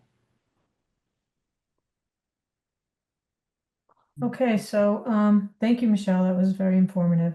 Sure. So let's move on to the committee member updates. I think Katie was giving everybody an update, Rob, when you were just before you came on. So Katie, do you want to just continue there? Yeah, just a quick recap. So Rob, I accepted last week a position in the town of Hingham as the assistant town manager for finance. Oh, great. Yeah, so it's exciting. It's sort of been a career move that I've been thinking about for a while, and as many things, better lucky than smart in terms of trying to time your entry. So I accepted the position. The only bad news associated with all of this is that I will be the staff member supporting their capital outlay committee, which meets on Monday nights. And so Oh, I see. it is with regret that I am going to resign from capital budget. Because I can't be staff member for a committee and send a hologram to Cohasset. So, but But I think we can allow you to work for them for in Tuesdays and Thursdays. That's fine. Right, I don't see a problem. Exactly. Exactly. Intermunicipal agreement. So, Funny. no, but it's been a great pleasure. In terms of the upside on all of this, one, I have talked to Susan, I've talked to Michelle. There are some candidates out there that we're going to recruit. So as soon as I resign, the select board can sort of publicly put out the call for those candidates, and there'll be a meeting of the Troika to appoint a new member, so that we've got a full board of 5. So if you have people that definitely put the word out. And then the second thing is just in terms of upside is that I will have insight into another community in a very granular way. So to your point, Ralph, if there's a good idea, I will definitely toss it over the transom. And I think that's, it's for me an exciting time, but it's also going to be a busy one. So I really felt like I couldn't do both and do both well. So that's sort of where I'm at. So there is one candidate that has been made, I've been made aware of, who had applied for a school committee position, and he was very well received, but was not actually put into the school committee at that time, but he's still very interested in getting involved in town government. And he is one individual that we will be speaking to. But as Katie said, if there are other people that people on the committee would like to put forth, just let me know. As a committee member, I would say that's a tremendous loss. Yes. That Katie, you're leaving. Thank you. Just- I second that. At the risk of stating the obvious. Yes, Katie brings a lot to the table, not just for capital budget, but all the years that she spent with the town in all different kinds of capacities have made her quite the expert on the inner workings of town government. Some of which I can hopefully reapply, but yeah, no, but on the exciting front, I am actually, one of my jobs this week is to teach myself that new budgeting software, ClearGov, over on the Hingham side that they use for both operating and capital budget processes. So that's just an example of something that hopefully I'll be able to give some feedback around how it works. But they've had it in place for 2 years now, so. But literally at the end of the process, you hit a button and your report is produced for your operating budget and your capital budget. So it really captures all the information in a very institutional manner. So that's exciting. Very. But no, I'm not going anywhere. I can't commit to being here on Monday. So institutional knowledge does not leave the town border. It just has to be accessed a little differently. Okay. All right, so let's talk a little bit about the next agenda. We had put harbor requests on there, but now we're hearing that that's not going to be coming up. So Michelle, from your knowledge, who do you think might be ready to come before us next week? I think we have the fire department Mhm. should be ready. I think the DPW will be ready. I think if you want, perhaps maybe start IT. You know, IT takes several different meetings. I don't think we've ever gotten through IT in one single meeting. So I don't know if you want to start that, or you just want to do some 3 easy lists. Maybe it's recreation, fire, and DPW. I think it's hard to mix IT in with other departments because it's usually a pretty in-depth discussion, even if we only, even though we usually do have to go back for a second pass. That's just my opinion. So maybe DPW, fire, and recreation. May I jump in here? We are way, way out of the cycle that we typically have been at. And we also have a lot of relatively new members here. One thing that I think would be worthwhile is first to talk about a few of us with all of you to talk about what have we done in the past? How have we done it? What kind of orientation might you want to have in order to actually come up with a more typical capital budget committee kind of operation. And without going into any detail, there's a lot here that we have changed dramatically in terms of timing, the frequency of meetings, what we spend time on versus what we used to spend time on. And I do think it's worthwhile to postpone, at least for a reasonable period of time, until we've had some kind of more sort of in-depth discussion about what was it when it was really running under, for example, Sam Wakeman, or maybe even Brian Host. Yeah. We need to get back to some degree where we were then, and that includes everything from how we run the meetings, what to expect of each person. And I think it would be helpful to understand what we saw when we first I joined many, many, many years ago, and how consensus was realized among the committee members. So I'm recommending we don't jump into this. And if you want to look at something that, in fact, what we used to do, there was a well-written document associated with how we would operate as a committee. I'd have to go find that and circulate it to you, which was very helpful for everyone to understand how this committee worked at that time and how it should work today. Or if you need to modify it. So I do not think we should jump right into these departments. One is we don't have a full picture of everything we're going to have to fund to start with. We certainly don't have a full, even fiscal 27, 28's lookout, never mind a 10-year capital plan. So, we're working in the absence of both original and sort of what I call historic knowledge, and we're missing also a good part of the information we normally would have had before we started discussions. And we would never have started discussions before January 1st of the new calendar year. Never have seen this before. And certainly we would never have simultaneous meetings, one after the other, after the other, after the other. So, Yeah, well, Ralph, I'm open to talking about spreading the meetings out a little bit. In terms of how we go about the meetings, I think we're more well prepared this year with the information that's available to the committee than we've ever been. A lot of the information when I first started was shared amongst mostly Sam Wakeman had it in his head, and we didn't have access to it. We were really just looking at individual items to fund and not a lot of conversation. We moved under Brian towards getting a little more organized, but in terms of the information that's at people's fingertips, I think we're in a better place now. If you want to talk a little bit about the process of how we're going to go about making decisions, I think we can talk about that.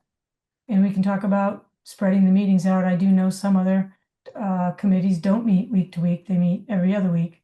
We can think about doing that. Well, and I also think, yeah. Susan, one of the things that and again, Ralph, I think we discussed this in the last meeting or two, was that part of the reason for starting the conversations now was to make room for circling back to public safety. And again, Kathy indicated earlier that the timeline, it could be annual town meeting, it could be special town meeting over the summer, but at some point that we were concerned that the FY27 capital budget request cycle and public safety were going to collide come February, and that's never a good thing for us as a committee. So that was part of the thinking around starting things a bit earlier. Well, this is this is 6 months early or 7 months early. That is, you don't even have all the figures in place now. But to speak about what Sam did, Sam always provided a complete 10-year capital plan. That was always the first thing we saw. We never failed to get that in the beginning. We never got that at the end of a cycle. So that was really different.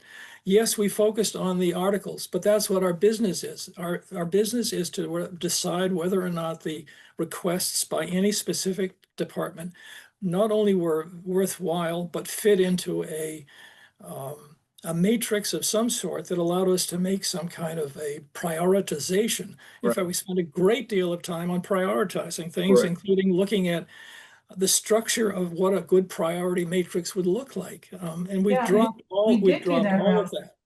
I know we did. That actually got dropped, not last year, that got dropped in prior years. Yeah, it did. Well, it's partly because Brian was physically unable to do it. I mean, that's what really happened there. But anyway, we've got to get back to what in fact matters. And the only thing that matters for this committee is how much money do we have to spend and how do we spend it? Anything beyond that is nice to talk about, but not the prerogative of this committee. It may be the prerogative, for example, of the advisory committee or someone else. It's nice to have the information, but I want us to focus on specifically, eventually, we're going to have to focus only on the articles themselves that people want. So anyway, so what I'm asking for is a real discussion of this. What did we do in the past? Was it good or bad? What could we do better today? And for many people, particularly some, we're going to be having a new person come in. We've got a lot of new people here. Only Susan and I have any historical knowledge here. There isn't anybody else who really does. Other than Katie, who has a different kind of historical knowledge, which is financial, but also, of course, Michelle, who has all of it. But anyway, for among the capital budget members, this is really a new experience for most of us, okay, for most of you. True. So Ralph, would you suggest that we dig up the prioritization document that we profiled? You know, the requests that came before us. Yeah, and how we did it at that time. That's right. Yeah. It was quite disciplined, actually. Yeah, it was disciplined. Yeah. We can definitely do that. We were, the difference, of course, today is that we did not have 2 capital stabilization funds, of course. That was one thing. And we also had a lot more debt. So we had a lot of constraints at that time, which we don't have today. But it was a useful exercise because it allowed to fit a lot of different articles and then to know which ones were really the most important and those that didn't need to get done at that time. So it helped a lot in understanding when you had a constrained budget. Yeah, I hear you, and I agree with you that that document does provide a framework on how to look at the individual requests, you know, so that you can only, I don't know, they're never going to be similar, but you can make them as similar as possible so that you can decide on them using similar criteria. That's right. So we did spend a ton of time on that. We did. Yeah, but we never really did implement it. Yeah, which is kind of what's interesting is that as I looked at the request document that we send out, or Michelle, you send out to each department, says what are you asking for each year? What we're using today is different than what we used even 3 or 4 years ago. And so the question is what we had tried to do at that time was to say, can we ask all the questions possible within that document so that the answers would come more easily and be less questions in the meetings. So it became a more efficient operation. But anyway, we can pull those documents. I've got all those documents in my files. And it's useful to talk about those and we can decide how we operate as a committee. So, and also because we have so many new people, so. So so one thing about those documents, so Ralph, if I remember correctly, one of the challenges with using one of the versions of that document was that, you know, departments such as recreation, library, the small elder affairs, they would never rise to the same occasion as some of those larger departments because their request just didn't seem as important. So they were always being left behind if the way we looked at that, but I'm not so sure if we then created another version.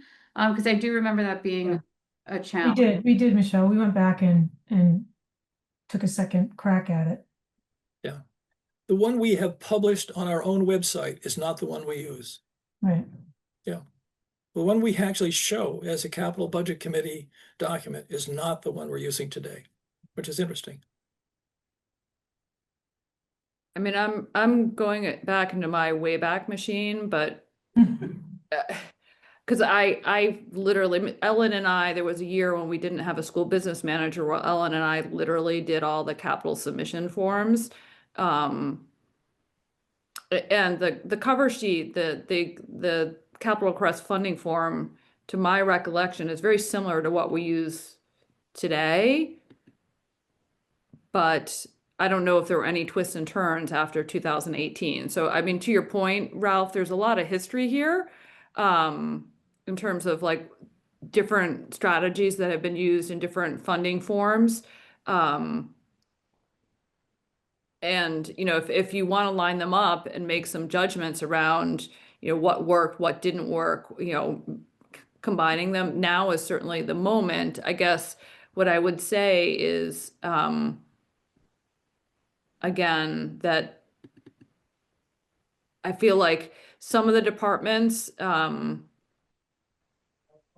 better equipped to fill out a form, and other departments struggle with it. So I think I would really look to Michelle in some ways to not only take into account the opinions of this committee in terms of how we want to see information presented, but also reflect what the departments are capable or are capable of doing. And I'll just leave it there because I think we are dealing with different departments and different skill sets. We could talk about it. We could talk about it. We probably have a different view on this, but we could talk about it and decide what, in fact, kinds of questions are the most important that we ought to have answered, no matter what the department is. So that's what we should do. Well, I think there's also a little bit of confusion here. There's two different kinds of forms we're talking about. Katie, you're talking about the form that gets presented to us by the department. Yeah. And Ralph and I, up to this point, have been talking about a form that we were using to evaluate the forms that we receive. It had a scoring okay. system to evaluate the form. Gotcha.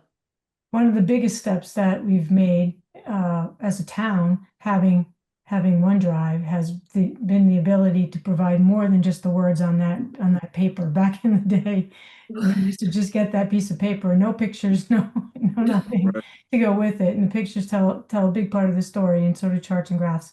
So I think what we're getting from departments generally has improved dramatically. But I think Ralph is saying more like we have new people. We haven't really talked about how we go about evaluating what comes before us, and that's the framework that he's talking about, that we had developed. Okay. How do we implement on it? So Michelle, we'll dig it up and share it with you, but we definitely did take it to we took it back up again and tried to address some of those concerns that were brought up about the smaller departments never getting enough points to, come out on top.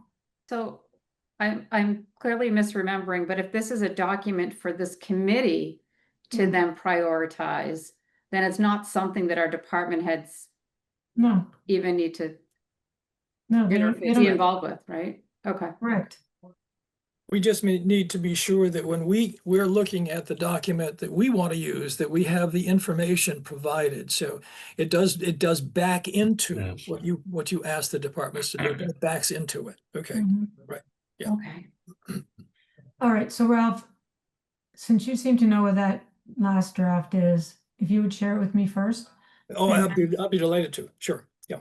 Yeah. Yeah, and then we'll share with the committee to take a look at before we sit down in our next meeting, which and talk about the document, how we used it, how we planned on using it in the past, and get some new feedback on it. Yeah. In the next meeting. So that now goes back to planning the next meeting. Is everybody still open to the 17th, or do people feel that having meeting upon meeting is too much? I mean, yes. on the next meeting. Being on the 17th, Chris? Yes. Okay. I don't agree with that. I don't think a committee should I don't think whatever the reasons right now, a committee should should meet every week. We'd be the sole committee in town doing that, and it would be a unique for this committee. There is no compelling reason to do this.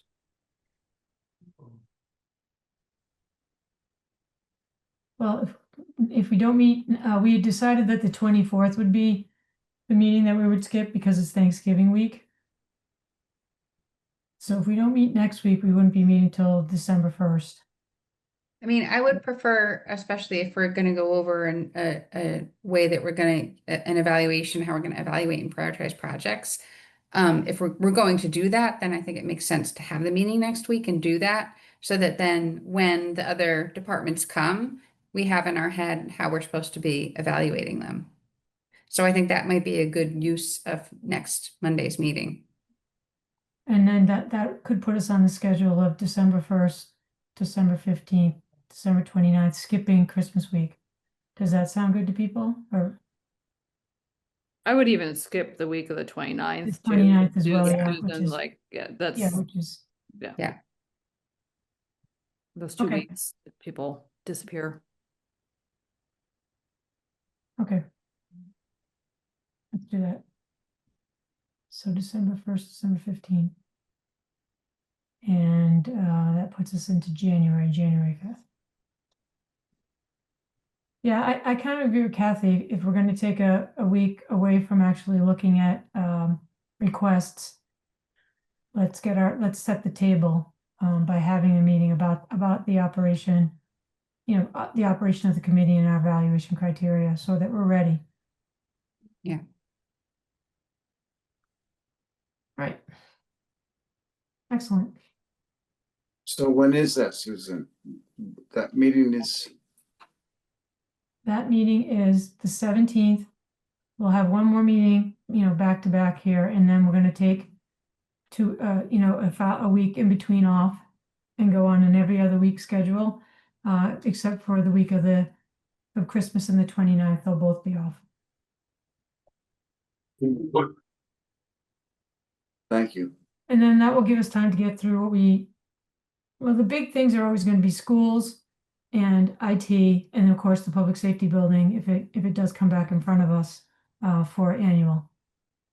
And when we get close to an annual meeting, what we used to do is we would then go week to week if we needed to. So Yeah. you have that option. It just doesn't take away that option when you need it. So. Yep, correct. Yeah. Correct. Well, and I mean, the honest truth, Ralph, is that like, we've never tried to tackle a project like public safety in the fall. Like, part of the reason that it feels, at least for me, and being new to the committee, the pace at which we had to attack things starting in September was driven based on public safety. It wasn't really driven based on special town meeting, because we would have been talking about, literally water, sewer, and a trench drain, and that would have been one meeting and done. It was really public safety that drove a lot of the dynamics that unfortunately is now backing up into FY27 cycle. Well, that was useful, I would grant you, because I think we had a significant influence on exactly where that whole public safety building had some flaws in its concept, particularly with regard to fire department. So it was useful. We provided a great deal of context, and we did it with the advisory board, which I think had a huge impact on what happened in the withdrawing of the article. So that was very useful stuff. No, but to your point, it was a lot of meetings. Yeah, well, for that purpose, yeah. Yeah. That's when you really have to focus in, but you don't have to focus in so strongly right now, right? Thank you for bringing it up, Ralph. Makes sense. So Michelle, we're gonna push the departments into the week of December 1st, and that will also give the liaisons time to meet with them as well. So, When we talk about the operations, we're gonna have to revisit the whole liaison thing as well, because we have to rework them without Katie being involved. right. So would it make sense as you're looking at how you structured the evaluative criteria in the past to Ralph and Kathy to look at the time frame of meetings that you had in the past relative to the town meeting format that we have, to see whether there was this buildup of meetings, what should we be expecting based on that? Yeah, well, Rob, it's kind of hard to say that there's an exact way to look at it, because over the past 5 or 6 years, we've always had a large project. Yeah, We went through multiple incarnations of town hall, public safety, other things that have forced us to have more meetings in any given cycle than we may have had, I don't know. Back when I first started out, we didn't have town hall. I think that we were having meetings less frequently. But to Ralph's point, if we get through the large part of it and we get closer to town meeting and have to stack meetings weekly in order to complete what we need to complete, then we will. okay. So Susan, I think over the past at least 3 years, we were meeting regularly and we were still up against that town meeting. We always find ourselves up against that town meeting timeframe and the warrant's closing and we're stacking meetings. And if I remember correctly, we were meeting twice a week at some point because we ran out of time. And so I think we kind of pushed everything back to make sure we didn't run out of time. Right. And the big one, the big item then was town hall. So I guess some of the things on here are not that complicated. We can get through them pretty readily and put them behind us and try to leave as much time in front of us to look at the bigger ones. I wouldn't be surprised if we do IT at least twice. There's a lot in there. And schools always takes at least two sessions. Yep. So I'm happy to take a look at the calendar when we're off the phone and see how many weeks we're really talking about that we have left, and maybe we can determine whether we can have more weeks off or less weeks off, depending on what we know is coming down the pipeline. Yeah. We know that And- that we know that facilities isn't going to have anything, so that's a whole department that we normally spend time with. Yeah. That isn't going to be there.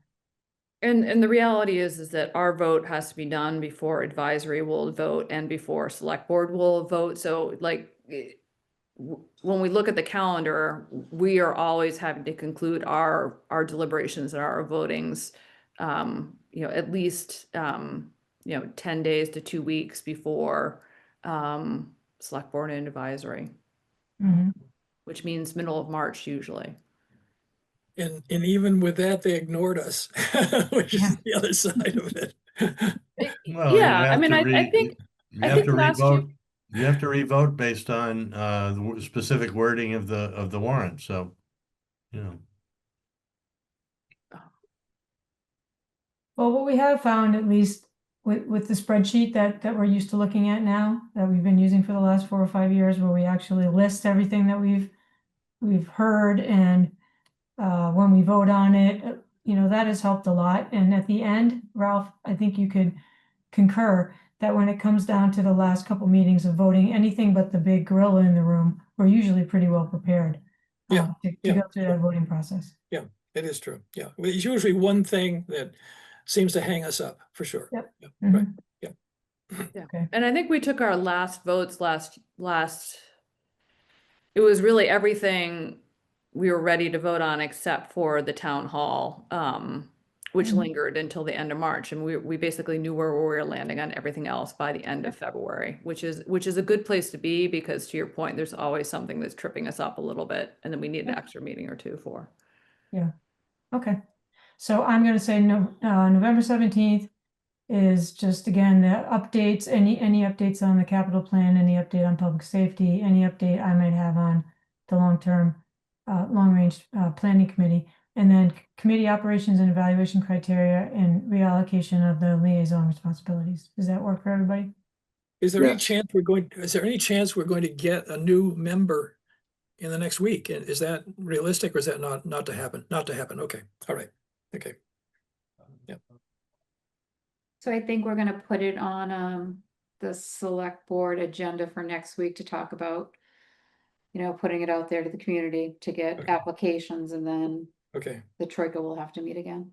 Okay. Got it. Well, if we could get Hingham to change to Tuesdays, we'd be all set. What's the problem? And can I just add here, Katie, you're breaking our hearts. Thank you. Yeah, my Tuesday dance You can card still is sit now with us at select town board and meeting. advisory committees. So. Okay, let's just move on to minutes then. Yeah. Does everybody have the minutes? There were 3 sets. October 6th, Michelle, I did have a question. I didn't know who the assistant fire chief was that presented that. It was not Chief Dockery there that night. Jack Hernan. I'm sorry, Jack Hernan. Hernan. Okay. Okay. I'll fill that in. That was just one thing. Yeah, so the first set is October 6th. Rob, you were absent from Right. this one, so you will not be able to vote on it. Any other comments on the October 6th? This was a joint meeting with advisory. I did not have any comments. No comments from me. No. No. I'll make a motion to approve the capital budget meeting minutes of October 6th, 2025. Second. All in favor? Aye. Right. I, Okay, great. October 20th is the next set. Ralph, you were absent from this one. Any comments on the minutes? Move to accept. Second. Okay, awesome. All in favor? Aye. Aye. Aye. Awesome. And then final set is October 27th. Ralph, you were absent on this one also. No votes. Any comments? Move to accept. Second the motion. All in favor? Aye. Aye. Aye. I, Great. So I Okay. will get these off to the town clerk tomorrow so they can be posted and we can be current. Is great. And I will connect Susan just with Leontina and let her know to what I've been doing is having her just send a draft. I take a quick peek at it. If the video is good, generally it's just like a couple quick corrections. In the case of October 6th, the video wasn't readily available, so I had to go back to my notes, but in general, it's a pretty quick, it's a light touch, and then I send them off to you guys. So she's been a great resource. Okay. Yeah. Perfect. All right then.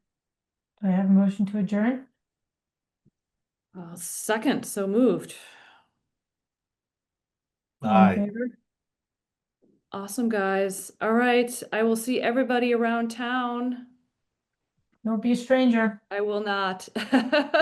Thank you, If I have Katie. if I have Monday night off, I promise to zoom in just to stay current. Okay. Awesome. We'll Thank hold you you, to that. Katie. All right, thanks, guys. thank you, Katie. All right. All right, Bye-bye. bye. Bye-bye.